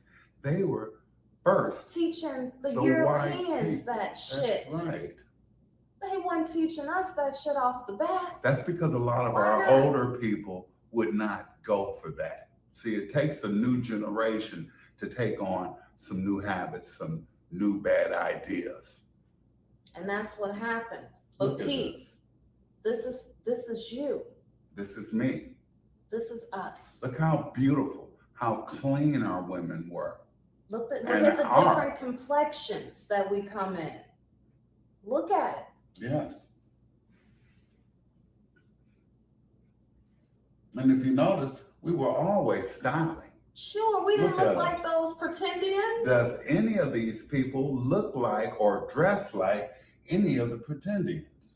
Not at all. Look at this. Look at this. Is a very early picture. This was in the 1900s. Mm-hmm. Notice the hats on the gentleman, but remember, they still knew who they were. They still were passing on that oral tradition, which is so important. From the islands, whether it's Trinidad, Tobago, Bahamas, Jamaica, South America, North America, Central America, Canada, Greenland, all a part of Turtle Island. Hawaii. That's right. All of Puerto Rico, all a part of Grenada's. All right. Of it. All of it. And it's been colonized. I don't disagree. They are correct. They are correct. And what they're saying about all of these places being a part of this soil, a part of this landmass. You know what I'm saying? But I know she was about to get into the colonization, and they need to, because that colonization and that mindset has seeped into a lot of those people. And it's really, really sick, like the way that they think and act and behave. And that's why, unfortunately, us on this soil, that's on U.S. soil, got to stick together. We just got to stick together. You know, we can't be all open arms like we used to be. It is what it is. By Spain, Britain, France, so on and so forth. But we are still who we are. Remember, they took out a treaty with each other to exploit this land. See, because this land was full, it was rich with culture, it was rich with gold and minerals, it was rich. And let's get into this. They landed up in North America first. They didn't get to the islands until much later, 1800s, 1900s. That's why the islands are so underdeveloped. That's and exactly up here why they're is the underdeveloped. Industrial boom. That's right. Up here, it's the mainland because we connect all the islands together. This is Turtle Island. The West Indies. In South America, Central America, down in those islands, there were the Arawaks. There were the Tainos. There were many other nations. There were the Mayans and the Incas and the Aztecs, which you know, down there in that belt. Here's a picture of some of those Caribbean indigenous people. Yeah, take a look. This is how they look. Puerto Rico and them. That's right. Puerto Rico is just Spanish for rich port. That's all. And that came from Spain. Mexico used to be called New Spain. Y'all got to do y'all research. Just like New York was called when the colonizers first came over, the settlers, New Amsterdam. Okay. That's why there's Dutch Aruba. That's why there's a British colony in Jamaica. Exactly. See, because And remember, Turks and Caicos. Turks and Caicos, they, before they even came over here, had treaties with each other that they were going to split up this land They were divvying it up amongst the Europeans. first, Okay. before they even arrived. It wasn't even a spat with us. No. They were fighting with each other. When they say the Spanish-American War, it wasn't with the indigenous people necessarily. They wanted to take what Spain had. That's Or right. they wanted to take what France had in the Louisiana Purchase. But It the was- people who are called Creole Right. are mislabeled just like Negroes. That is all mislabeling. You are the indigenous people Remember, we've been called, first we were called Indian. first. Then we were called Negro, Negro, Creole, mulatto, all derogatory terms from the Europeans. Black in the 60s and in the 70s. And now African African American. American. See, because they couldn't kill us all. They They couldn't couldn't kill us kill us at all. all. So they decided that they would rename us, they would impose this compulsory education, which means mandatory indoctrination, and they took it from there. It blew up. You know, they constantly over the years, and this didn't happen way back in the 1700s. This didn't happen in the 1800s. This happened in the during the 1900s, 19th century. during the early part of the 20th century. 19th century and the 20th century. That's why we remember we're in the 21st century now. That's why we say it's so important that not only do you re-educate your mind and your body and your soul, but you teach the children that we didn't come from slavery. No, baby. You know, that was a story meant to disempower us, to have us look away from our true power. Look at this. Look at these two brothers here. If you notice, do you see how they're shaking hands? That's how we shook hands. Let me show you. Hey, go up a little bit more. Come on. Yeah. See, this is how we shook hands. This was the European way of shaking hands. We shook hands That's different. European. This is European right here. This is us. This is us. And it's so important that you recognize your greatness. You cannot let your greatness die because of your ignorance. Either way, look at this. Hey, James, you better stop coming for Tim. the Phoenicia. The Phoenicia, after Phoebe here, okay? You remember, our names come from us. Our names tell a story. It tells you what land you come from. Look at this. Look at her. Look at them. Both of them are so beautiful. If you take away what they're wearing right now and put them in clothes that we're wearing today, they would look just exactly like we do. This is the point of this. This is us. You need to, and you notice nobody's in chains. No one's dirty. No one is living poor. You know, a lot of that didn't result until after the 20s, after they did the land grabbing, after they stole so much. Through the Homestead Act. Through the Downs Act. That's right. And then Jim Crow, which allowed those ignorant European honkies to force us off our indigenous lands, which was Tennessee, Mississippi, and Memphis, and St. Louis, and a lot of places down south. The history books call it the Great Migration. And it wasn't that we were migrating. We literally had to forced to flee certain areas to have a better life. And we brought our culture and our customs up here. And they were shocked because then we created Harlem. That's right. Right. Why we got a Haitian up here calling us dirty Black Americans? Ho, we ain't never been dirty. You better recognize.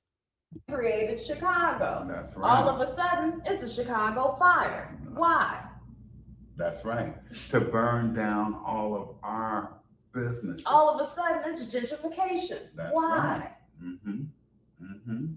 Why? Why'd they take Harlem? Why'd they take a lot of places in the city? Because we were successful. We were strong. We were independent. Hey, Akamac, this all facts, man. This is all facts with you. I used to wonder, dang, Wale head was taking so long to grow. Them locks ain't make no sense. I'm like, boy, you finally got some length in your locks after like 12 years, boy. 12, them Nigerians here. That's something. It ain't given. Respectfully. Shit, my homegirl used to say disrespectfully. The fuck? We had our own businesses. We had our own economy. Plain and simple. Just a few more real pictures for you. We having some technical difficulties, but go on, talk to the people. This is real talk. This is real talk. Like we tell you all the time. We're not going to lie to you. We're going to bring you the truth because our ancestors are directing us.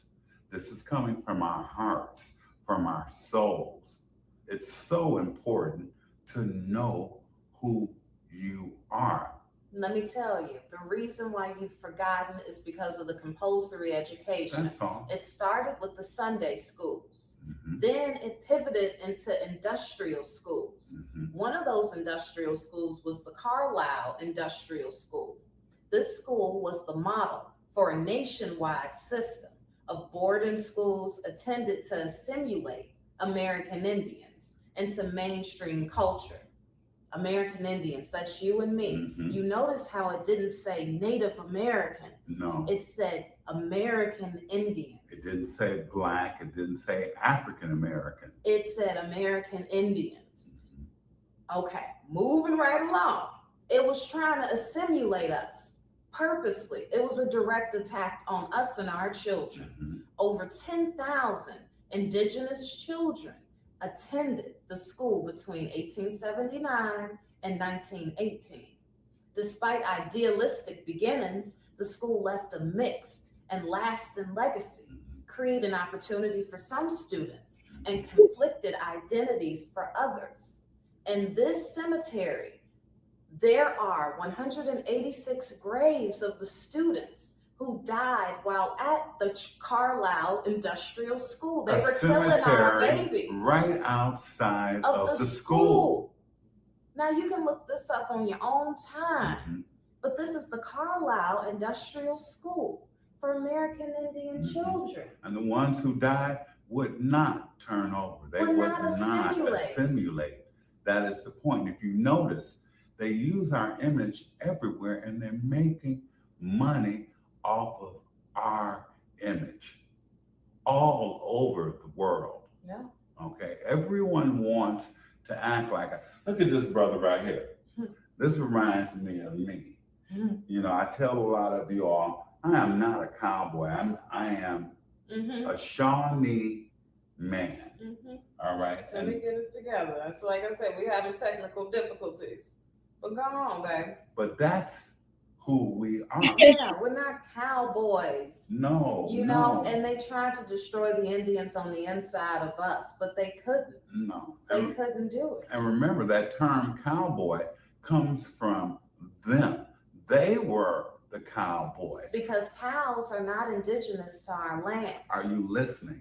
Most of us are lactose intolerant. That's right. A reason for that. These cows were brought over here. Like many other things. By the Europeans. The bison is what's indigenous to our land. That's right. And that's why you see the bison roaming around Yellowstone Park, you know, and other places that are in not only the Northwest, but in the West, because that is our animal. You know, and then if you're wondering about those faces on Mount Rushmore, those faces were first us. But take a look at this brother. Look at this brother. Look at the hat. Look at the bison coat. Fur coat. Look at the Nehru collar. I know a lot of you all have seen me looking this way quite a bit. That's because this is who we were. You know, as we've told you in past videos, the Lone Ranger was only modeled after Bass Reeves. Bass Reeves. And he was the first U.S. Marshal. And the reason why he took that position was so that he could help protect his people, and he could take care of a lot of those Europeans that were committing those crimes. Because remember, most of Europe sent over its sick, its criminals, its poor, and the ones fleeing political or religious persecution. That's right. That's why there's so many different religions, so-called. That's why they say here in America, you can worship what you want as long as it all comes underneath that umbrella of the Catholic Church. Whether you're Baptist, whether you're Protestant, Jehovah's Witness, whether Israelite, you're a Mormon, whatever. It all comes from the same thing. It's best to get out in nature and become one with the land again. That's what you have to become one with spiritually. You have to become one with the Creator, creation, the universe, the stars. It is not taboo. It is the truth. It's all within us. Already. It's already within us. All you have to do is tap in. Tap in. Keep tapping. That's right. Keep tapping that pineal gland. Tap it. The universe reveals all that you need to know only if you're pure of heart. And to live on this planet, we have to be in balance with the universe. We have to be in balance with nature. And most importantly, we have to have a balance within. That's why so many of our people now are dying of all kinds of diseases, because we have developed dis-ease. Dis-ease because of the way we've been treated, the way we've been miseducated, you know, the way we've had to always struggle and struggle hard. And overcome. But see, there was a time when our people didn't have any of the issues that we have now. All of these issues that we're suffering from now, just recently, within the last 100 years, started. That compulsory education. Remember, in the 1900s, it wasn't mandatory for you to go to school. That's why so many of us didn't have birth certificates. That's why so many of us. But they were keeping track of us. But they were keeping track. That's why they were renaming us over. And even just recently, the Native American, the Pretendians, just now are able to have birth certificates. See, because they got the raw deal too. They weren't even recognized by the They government. weren't recognized. He's right about that. Yes. they did not have birth certificates for a long ass time.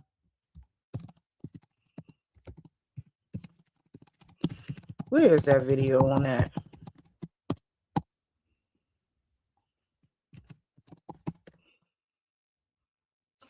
Yep. And it's a short little video. Hold on.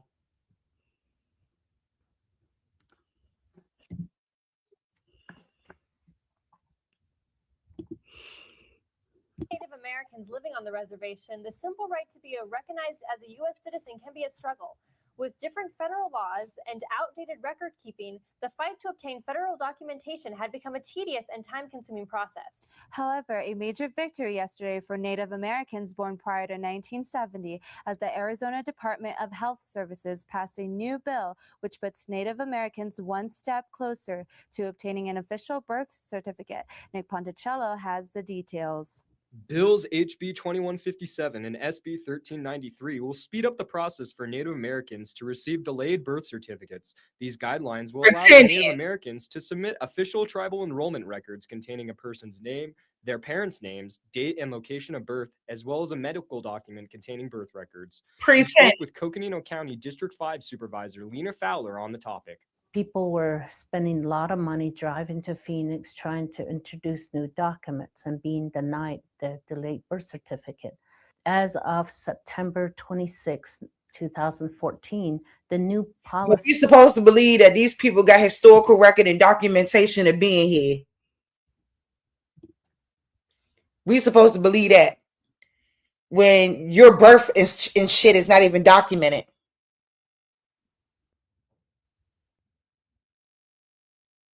Your birth is not even documented, ma'am. Pretendians. That the 22 tribes and the Department of Health all crafted a new language and implemented the new policy. In that, 22 tribes denied the delayed birth certificate.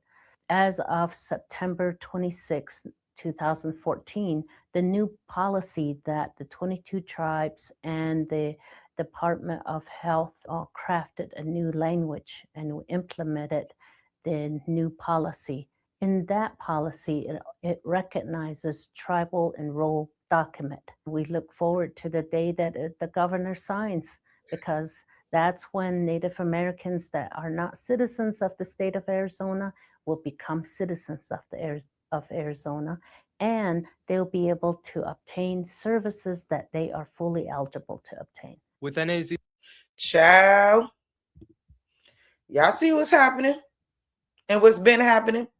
People ain't never been recognized. Meanwhile, while the government was renaming us 5-6 times, they wasn't even recognized by the government. No, they were put on lands that they didn't know how to cultivate. They didn't know how to cultivate. They were Europeans. That's right. They got the short end of the stick. That's too. why they're so poor today. See, remember the Black Wall Street? Remember those things? Remember Harlem, Chicago? They just called it the Black Wall Street. But we had so many Wall Streets. That's and right. it wasn't Wall Street, because Wall Street is crooked. That's we were right. It's full of Jews. We were squeaky clean, and they hated it. That's right. They hated it. That's why they burned down Tulsa in the 1920s. That's exactly That was that why. last sweep. Listen to me. That was that last sweep. In the 1920s, they burned it down out of jealousy. We had hospitals, we had banks, we had infrastructure, tall buildings, elevators, cars, clothes, all that. We had children taken care of. We had the largest insurance company We in had the the world. largest everything That's in the right. world, and they hated it, just like they hate it today. And what do we have now? Jacob State Farm? We ain't got him because No. he works for the Europeans. That's right. He's a traitor. We need our own. And the only way we can have our own is if you take back your minds today. That's become all a you got to sovereign do. being. That's all you got to do. Take back your minds today. That's one thing that our ancestors had and fought and died for. Their mind, their sense of peace. Keep right. your sense of peace. Remember, keep who you are, who you really are. Our ancestors, our parents never lost their identity. Okay? They just still. bit their tongues. That's right. Because of all the animosity in the world. that was going on. They had to bite their tongues a whole lot. Well, we don't have to bite our tongues, and we're not living in fear anymore. Remember, fear is false evidence that appears real. Plain and simple. It's time to recognize who you are. We're not going to take up too much of your time. Too much more of your time. That's we hope right. you stuck around through the technical difficulties. And look, you guys, hit the notification button. That's right. So that you can see. YouTube makes this the unpopular message. So it's up to you to make it popular. All you got to do is hit the like button, hit the comment button, share this message, and give other people the option to think. We love you. We're a part of you. We're here to help. We're here to show the world we are not African American. Remember, black and white is only a social status put upon us through the government to keep us divided. Divided from even those Europeans who don't know who they are now. They think they're white. Okay? Let's be the ones who really know what time it is. That's right. And it ain't the time that they tell you. No. Now run and tell that. All right then. Osceola. Yes, they are. I like them. You know, I do. I like them a lot. They're a beautiful couple. And it ain't nothing but the truth. And I think that, you know, hey, like Copper Goddess said in the chat, you eat the meat, you spit the bones.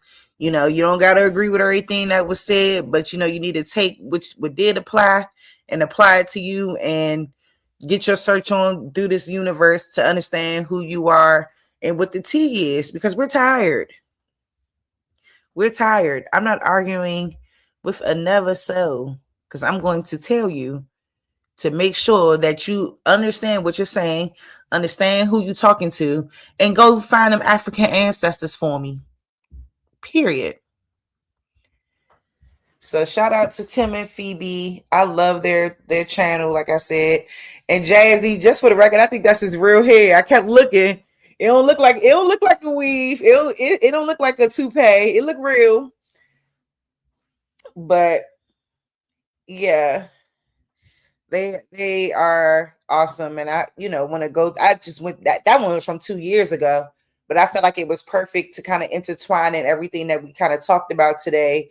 Just, you know, people trying to make us feel like we're saying something wrong and we're doing something wrong. No, we're doing everything right, and we have to do everything within our power to continue to raise this awareness about our indigeneity. I'm like, always ask them, like, my biggest thing, you think so-called Black people was everywhere in the world except for U.S. soil?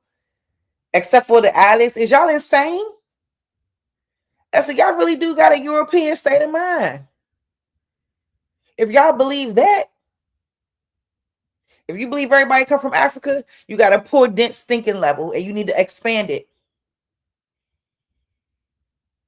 on everything I love. And we're going to be the ones that do it. We're going to be the ones that straighten it out.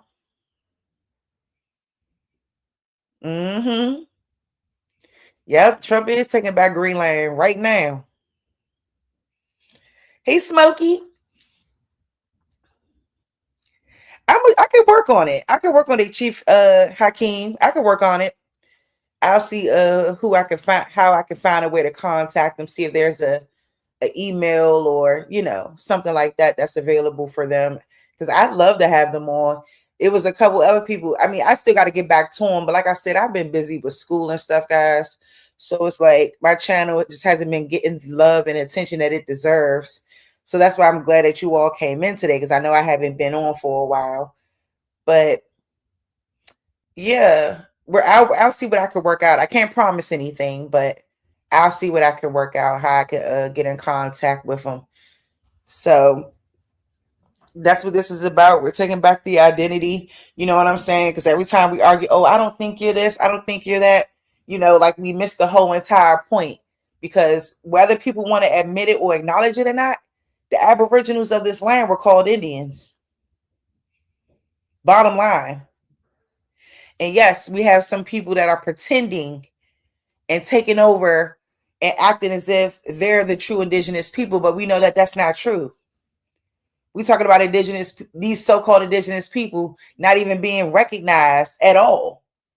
How do you get recognized in 1924 and you still don't have the proper tools and instruments to recognize your birth in this land? Makes no logical sense.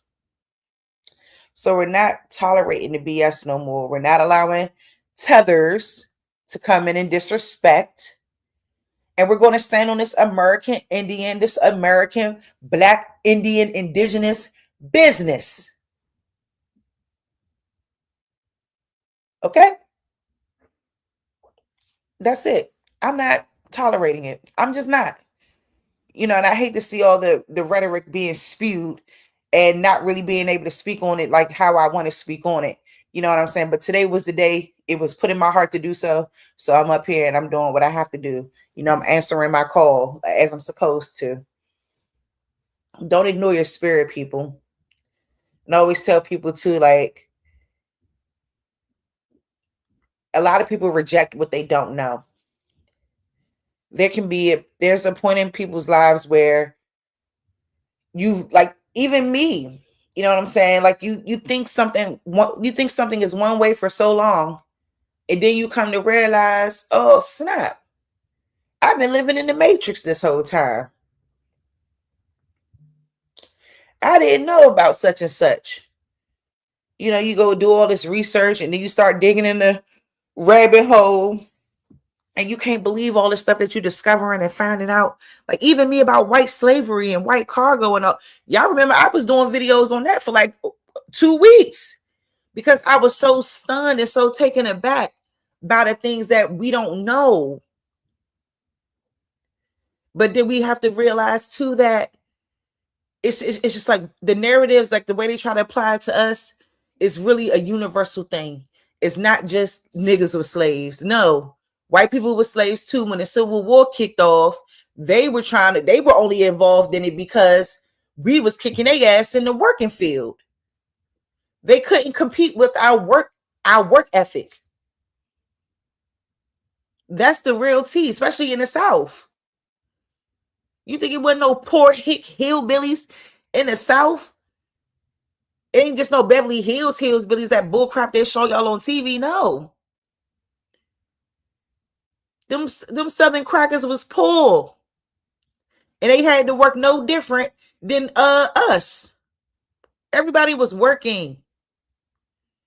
A working class situation. Because what people have to understand is that there is no white people, or YT people rather, you know, just for optics and things like that, that fought in that Civil War at that time, North or South, that fought in the Civil War to free Negroes from being slaves. They would have had no reason to try to have Negroes free from slavery when they viewed us as an inferior race in comparison to them. So you have to think about why things happen the way that they happen. When they say it's a civil war, that means the people fighting against the people in their own homeland. That's why it's called civil. Because it's against the people against the people, a civil dispute. No different from civil court or anything like that, right? So we got to overstand, you know what I'm saying? And it just takes a lot of time and effort and energy. And I don't think we realize it all the time. You know what I'm saying? We don't realize it. But I see it. Like my eyes are open. And it was amazing to me. Even when I pointed this out to, what was that boy name? Lucky. I pointed it out to him about the amendments. And even the laws, they're not specifying a group of people or a race of people in the 14th Amendment, the 13th Amendment. They're not saying this law is to free Negro enslaved individuals or whatever. It's not specifying a group of people. What it is doing, however, is specifying enslaved individuals. So when we're talking about enslaved individuals, that can apply to a so-called black or white or Irish, or it can apply in a multitude of ways is what I'm trying to say. And I think that we have to understand that we presume for things to mean our people. We presume that to be so without doing the proper guidance and research. That's why you have to look into your family. You have to. Because a lot of y'all will find out that your family don't have a history of slavery. And then you feel bad about that, like it's something wrong with that, or that's a problem. Or you may not feel, or you may feel like if you don't find a slave owner or African or something, that you ain't black, or you'll feel these weird ways. And that's why I said I think people hone on to the black moniker, because I know a lot of people feel like a reparations thing could happen. And that's why they get mad. Oh, everybody that's claiming to be indigenous don't expect no reparations. Understand, we were misclassified. So there's a lot of money that needs to, not even money, restitution, whatever. It needs to be paid out due to the misclassification of an entire group of people for decades. Over a century of this bullshit. Not only that, you can't say that the people that's claiming indigenous don't have a right to it, because we experience the same discrimination. We experience the same everything under those monikers. What they are going to have an issue with proving is the African slaves, the African slavery. You're going to have to prove that. So it's just such a interesting time that we are in, and whoever said it's a good time to be alive, it really is. And I'm grateful to be in the mindset that I'm in, because like I know that this is the truth, and I know that we just have to continue to fight for our truth, because no one's going to do it for us. We have to do it. We have to pioneer and jump off the porch and be willing to speak to higher powers and not be scared to go into a courtroom or wherever else. We have to be willing to stand on business. And, and I hope that it gets to that point, because I think after 10 years of this information being disseminated, I thought that we would have been on a congressional level by now, would have been talking to these people in charge about what's going on and why this makes sense, and why and why this reclassification is a real deal, and why the identity was swapped and stolen, and why now the destiny has been a swap. When we're talking about pretendians of Asian Mexican descent, these people. So it's time to step up. It's time to stop being scared, because we have all the proof. We've always had the proof. And now it's time to get down to business. Yeah, you can't argue with none of them. Just tell them go show you their African ancestors. They can't do it.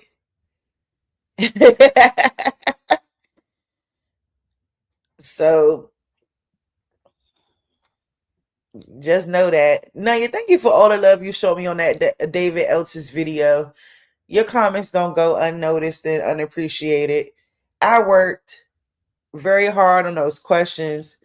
I worked very hard trying to make sure that the information I disseminated from his book was the points that I needed to push and kind of talk to him about what I needed to talk to him about, and just to get that understanding around, having estimates, statistics, numbers is not connection to an actual person or people.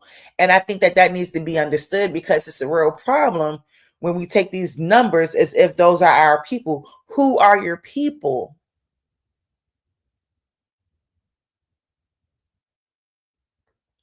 Because that's what matters. We should be able to find them. And you never will, because they don't exist. You're going to find Uncle Joe from Tennessee, Grandma Core from South Carolina, whatever, you know what I mean? Like, you're not going to find anyone that had an African anything here connected to you. And it's not because all these reasons y'all want to make up, because whether y'all want to accept it or not, just like they could keep records of all the people they claim came here, there's no difference in them being able to keep records of who exactly it was. Y'all got to get it together. Y'all do. And we pulling for y'all to get it together. We really are. But I'm not arguing with every damn Tom, Dick, and Harry when I make a comment. Like when I was defending Asian Doll, the same thing. She said what she said. There's nothing else to be disputed. Like, exactly, Bad Saint. They can't show us the people, and they never will. And that's why we have to let it be known and recognize that we're not falling for the okie doke no more. The small group of us who know and understand, we need to be really collaboratively working together, because we don't need that many people. We don't. We think we do, but we don't. Because once they see that it's getting motion and momentum, people will hop on. That's how people do. If people see you getting ahead, then, oh, all right, now maybe I can really speak openly about such and such now. Because I got all that backlash when I was in undergrad, going to school, telling them that, hey, I'm not from Africa. Yes, the backlash was real. And I didn't give a damn. I'm not an African, bro. And it's nothing that you can say about my looks. You can say whatever you want. I don't look like nobody's African. And don't nobody in Africa look like me, boo. Y'all better get it together. I ain't got no African mother or no African daddy. Nope. Nope. And y'all mad. I don't got a history of slavery in my family. And you're mad about that when I say that. Somehow I'm supposed to accept a narrative about my folks that ain't true. Trust me, if I ever found it, I'll be the first to tell y'all, all right, hey, y'all, I was wrong. Because that's how you're supposed to do it. But I haven't found it. Like, and I ain't never heard exactly, Lennon. I ain't never heard my folks saying we was African or anything. Y'all, I'm like, y'all don't do nothing African, bro. What do y'all do that's African? Please tell me. That's why I thought that that debate with YK was egregious, child. I'm like, boy, you know, child, bless his heart. Bless his heart. That's all I'm gonna say about it. Like, the narratives is so egregious that it don't make any sense. Like, you don't even hear Sonetta banging on the American Indians like that because he found out about his heritage and his lineage. And you gonna say the whole family line? So his family line too? His family can't tell him who he is, but everybody grandmother line? Y'all need to get it together. Your family is the only people that's gonna have that oral account of who you are. No one else is gonna have that information. Like, period. So it is what it is. We're going to keep it going. We're going to let it be known. You know, even when I had these conversations with my great aunt, it'd be like, because my great aunt has really been indoctrinated into the system real bad, you know. And I always have to tell her when we talk on the phone, I said, like, I'm doing a lot of research and I'm going to present some stuff to you and I'm going to see what you think about it. I say, because I haven't found any Africans in our family and I haven't found any connection to slavery in our family. And I said, my great grandmother, which is her mother, already told me that we didn't have any slavery in the family.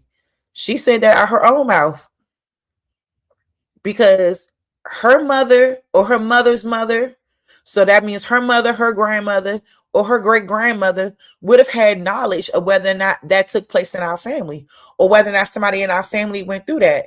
And she's 102 years old. She ain't got no reason to lie. So yeah, he got like I think he said his father was I think I heard him say the father was Dominican, but I know the mother, his mom, I think passed away. I think it was his mother or his sister. Somebody had passed away, and he ended up finding out about his Shinnecock roots. And a lot of Black Americans in New York are connected to the Shinnecock tribe. So it's It's just business you need to look up, man. It's not hard to do. It's not hard to do. Like, I don't want to hear nothing about your DNA test. I don't want to hear shit about your DNA test. Don't keep talking to me about your DNA test.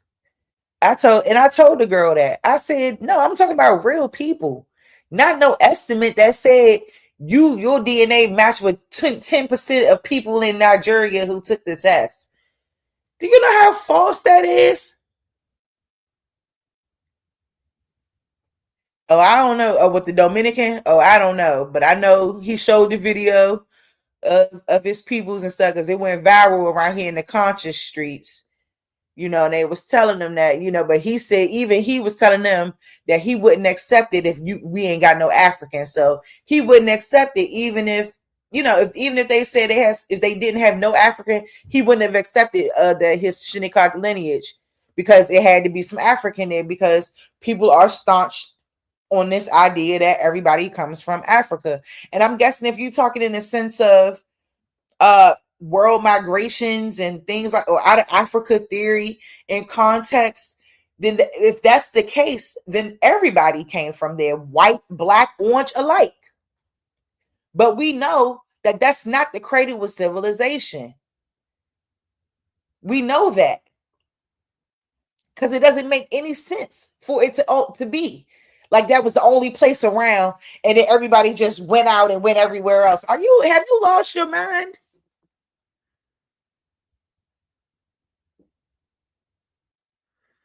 So it's a lot, you know what I mean? And find your people. That's all I could tell you. I mean, you can find your father, but I would really implore everyone to really look through your mother. Look through your mother. Look through your dad too, but look through your mother. Because you look through your mother, that's guaranteed. That's guaranteed. Because you always gonna be mommy's baby, okay?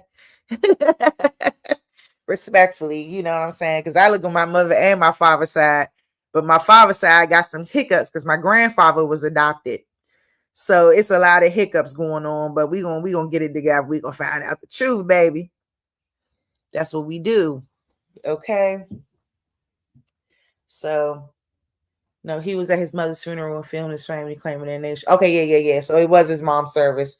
And rest in peace to Sonetta's mom. I lost my mother too. That's a pain that never goes away. And this year be what? 12 years? 13 years since my mother's been gone. So just know that. But yeah, y'all look through them loins and y'all find out the truth. And we're going to get it together. We're going to get it together. And anybody that want to challenge you on documentation and paperwork, just point out the facts about being reclassified. Point out the facts that it's colored Negro and mulatto on familiar documents going as far back as you can go. That's it. You was never being called African. Now, I mean, no shade. And I'm just saying. I'm just saying because I know most of the Odu funny. I love my daddy. Don't get it twisted now. I love my daddy to the death. Okay. That's my baby there. Shoot, I love the fathers. You know, your father's line is important. It is. I'm just saying, you know, like when you know you came out your mother and you know that's your mama. That's all I'm saying. I love all our men. I love all our good dads out there. And I want us to continue to be that example. You know, I want the men to be an example and step up and be the leaders that they're supposed to be, you know, and I hope we get that eventually. So yeah, I'm out to dude, funny. But yeah, I'm about to go ahead and wrap up. I know I was looking around and I know that A1 has a live going. I know he's doing a pay-per-view, I believe. I think he's doing a before 1492 America was a Negro continent build. I think it's $25 though. So if y'all got $25, I would say go ahead and, donate to A1 and try to see if you can get in on that show and, learn some stuff. I think it come out at 4:00. As far as the law shit is concerned, your mother's line matters more. Yep, I agree. That's state and natural law. I agree, Bad Saint. That's why I say, look to your mother's line, because that's probably where you're going to find it. And that's probably where you're going to find a lot of shit you don't want to find either. What's up, Wild Savage? I see ain't nothing changed. I see ain't nothing changed, nigga. But yeah, so like, just understand, you know what I'm saying? It's ways to rebut these people who are in limbo and who don't believe and who don't want to understand. Like I said, you hit them with the way your African people at, it's crickets every time.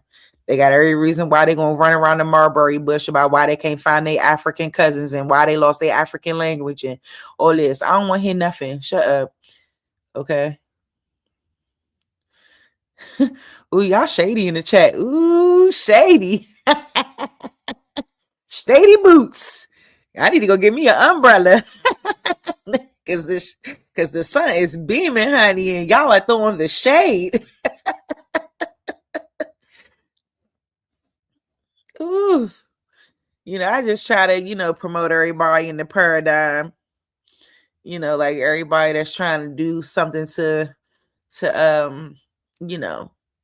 make people aware, like, it's all good. So I thought I had one more for y'all. I actually did, but I'm just kind of getting sleepy. That's all. And I kind of woke up with all this on my mind. Like, I'm going to try to, because like I have some homework to do that I need to finish. Like, I already asked for an extension on one thing, so I can't ask for an extension on nothing else, child, because I'm not nowhere near done this paper that I need to be finishing up. And I've been trying to finish it, but I have like a block in my head right now. I can't get it done, but I'm going to work on it though. So y'all pray for me. So like, I'm going to try to come on Sundays and try to be more consistent with at least giving y'all a show once or twice a week. Tuesdays I'm usually on with the Sites Room. I try to stay consistent with that. Shout out to Trey 5 and the whole team over there at the Sites Room, trying to get our DMV platform off the ground, of course. And yeah, we're gonna keep it moving. Also, Mama Chief, I don't know if you're still here. I should have asked while you was in here to drop your email again. I don't know. I gotta see if I still got a number for you in my phone. I may or may not, because I do have another phone. But I'd love for you to come over on this side and do a build. I mean, shoot, I ain't got a lot of people that come over, but I'm willing, for you to come on over if you want to do a build and kind of, just spit your information to the people, because it's beautiful. And I think more people need to be engaged and in tune with what you're saying as the elder in the community, as an elder woman. We need more of that. So what's the topic of the paper? So it's really just a literature review. And then I was trying to choose a social issue that I care about, but like something that I haven't really written about before. Like, this one is just about allowing people with disabilities to have fair rights in the workplace. So that's what it was supposed to be on, but it's like now I'm trying to change the topic, and yeah, I'm kind of just having a little bit of a freeze in the brain right now. And usually when I get like that, I have to stop doing everything. So yeah, I can't continue on right now. I have to take a break. Like, when my head starts banging and shit, I cannot do it. I have to, I'm that type of person. Like, I don't play that. Like, I'll stop doing everything once I get overwhelmed. But, we're getting closer and closer to that deadline, though. It's already the 22nd of February. I thought this year we had a 29th day in February. Why somebody lie? Do not have no leap year this year. I thought we did. Anyway. But yeah, so I work on Phoebe and Tim. If the beautiful couple willing to come on, work on Mama Chief. I know I was supposed to email Aton and getting Aton to come on and do a build as well about his law stuff, stuff that people may not know or understand, and he'll come up and kind of explain that. So I got to get an email out to him real soon. And it's a couple other people that I was working on. I was working on Curry Mayo, trying to get him to come on. And he agreed to come on, but it's just that I never was able to make it happen. Like everything kind of just revved up with my, once the accident happened and then school rolled around the corner, and I've been just trying to really focus on that. So yeah, there's some things that I have lined up, trying to get in talks with Rod Hayes, just some other little things that I'm trying to get done so that we could continue, like I said, to just spread this awareness and continue to do what we need to do as the people, and y'all keep getting fed, and then we can continue to, feed the world and feed our people. You know what I'm saying? Whether they want to believe it or not. Hey, I'm dead. Ooh, y'all funny in this chat today. Terrible. So just remember, this bogus ass, janky ass kind of. I know. No, I saw somebody write some shit about February 29th, 2026. And then I'm just so happy to look at my calendar, and I'm like, bro, it was not no leap year this year. Oh, what? Shoot.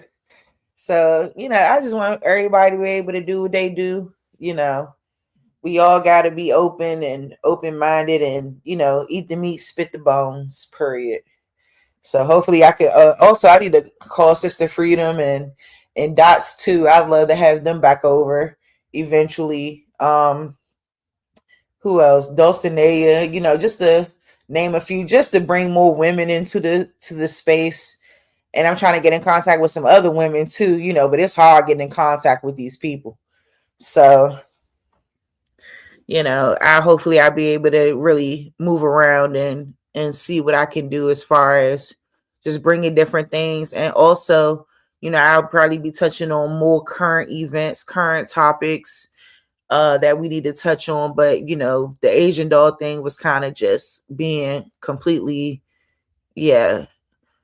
thrown out there. So I kind of really wanted to touch on that and touch on her claiming her indigenous heritage and knowing she's not an African. And it's a beautiful awakening when you learn the truth. People just want you to stay in a fucking box like them because they don't understand what it means. So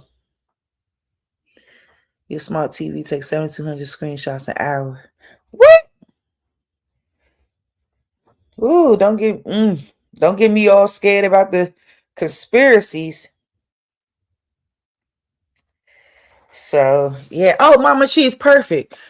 Do you I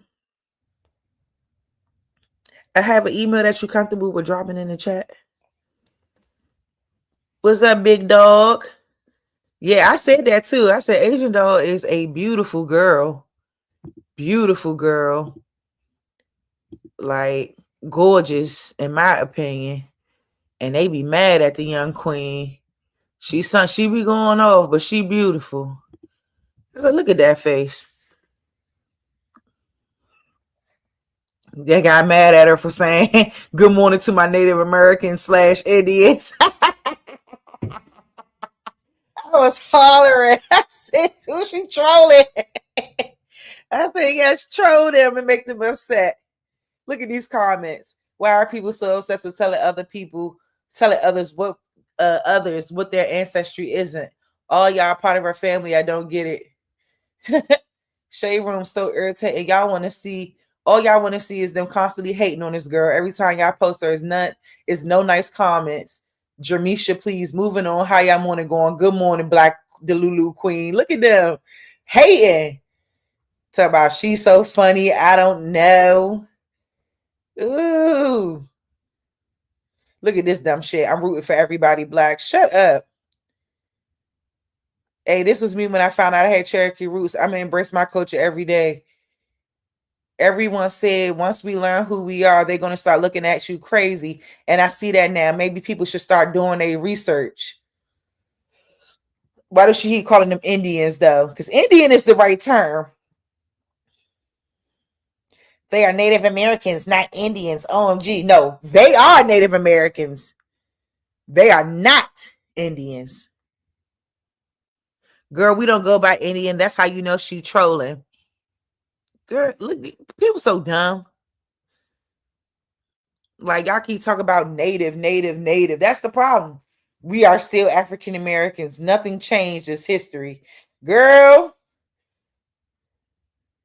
look. The Navajo people aren't even Indian. They're indigenous. Our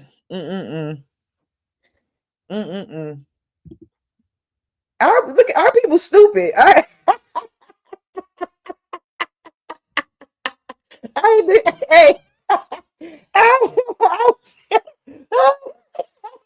can't stand that sometimes, bro. They say it could actually be very hard to prove and get documents. My grandmother and her sister left the reservation and were unlisted, so undocumented to the reservation. You have to be able to DNA test match with documented relative registered to the reservation and tribe to receive acknowledgement or benefits. Look, she must be going through an identity crisis. How y'all mad at her? We did not come over here on no damn ships. We were already here, so she probably do got something in her. Y'all want to believe everything. Y'all want to believe what the YT man put in them history books, and it's a lie. Look at this. Let's be honest. In the Black community, we the only people trying to control every other Black person's story. Don't nobody tell any other group gender they can't be what they claim. We'll even let them steal our identity. Although we definitely don't need to start a diaspora war or downplay others to state our claim. Be respectful. Almost every African, in quote, American has native roots down the line because of history. Some just have more percentages than others. I just found out I'm part Trinidadian, so I understand y'all weird.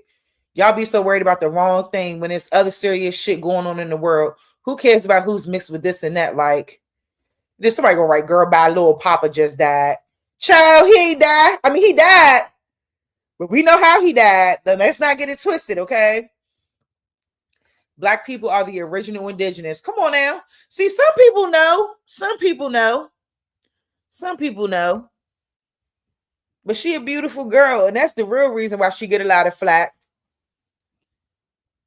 A native in one of these groups said that they don't go by Native American. They go by Native American, not Indian. He said they are not Indians, and they know it. Yeah, they're not.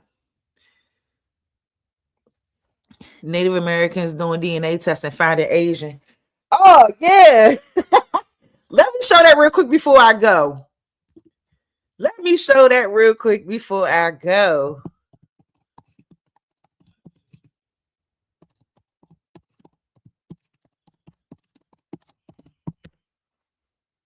Let me show that before I fucking go.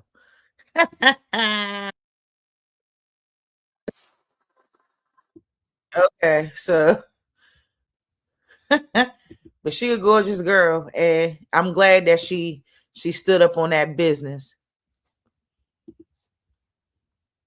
I don't know if she a Navajo or not, but we know that we true to the land. Red Lake, but you're not 100% Native American. Not 100% on Joe Biden. They Asians talking about being these is Asians. People. I debunked your lies to me.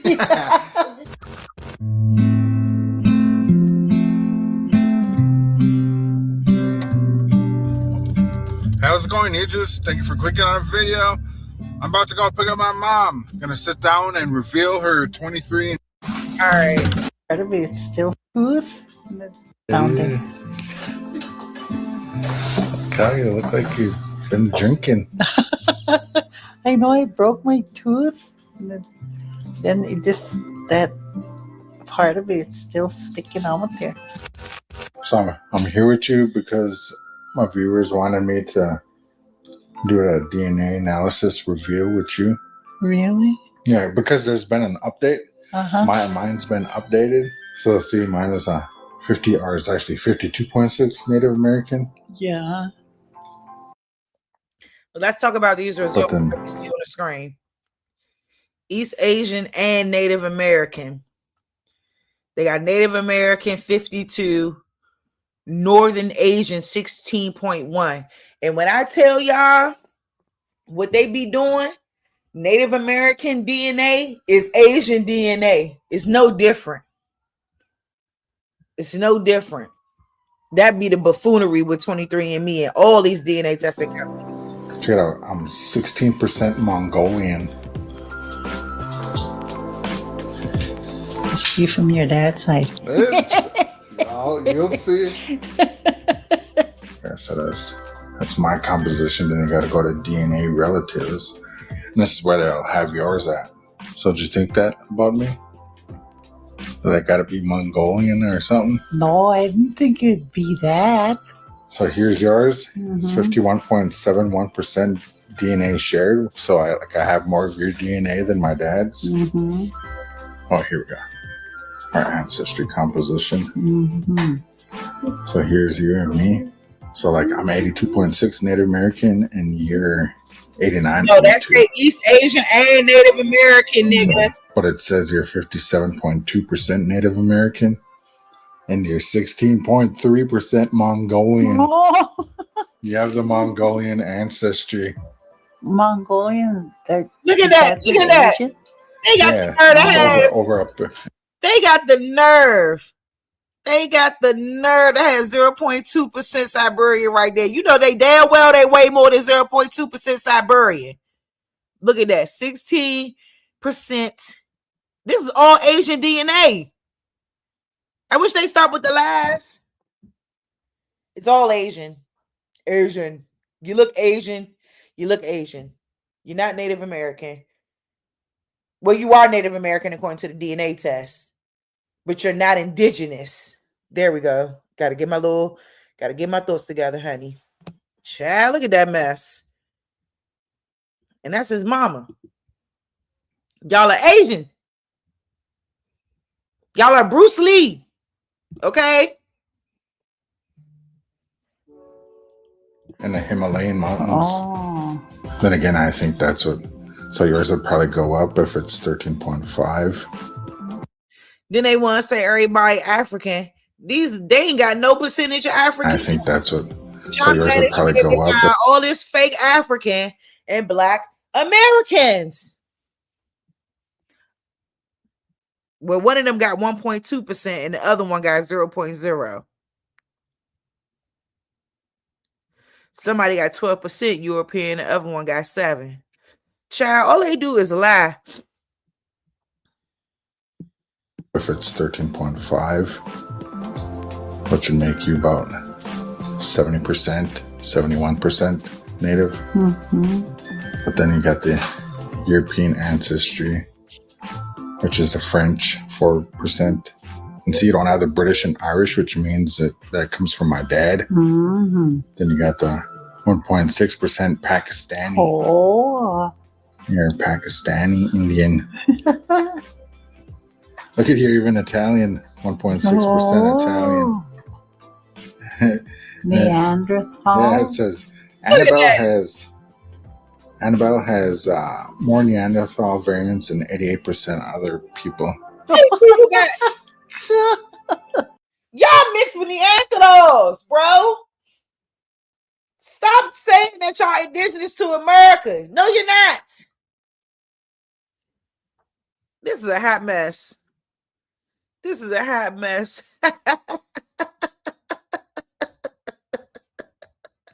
You can't make this shit up.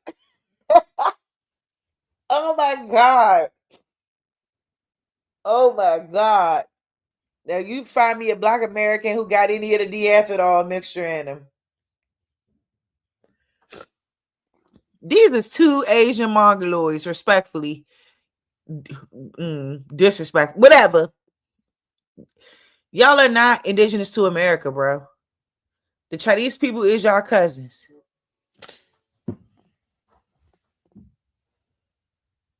Period. Like, I just wanted to show that briefly because it's just a lot of misconceptions going on.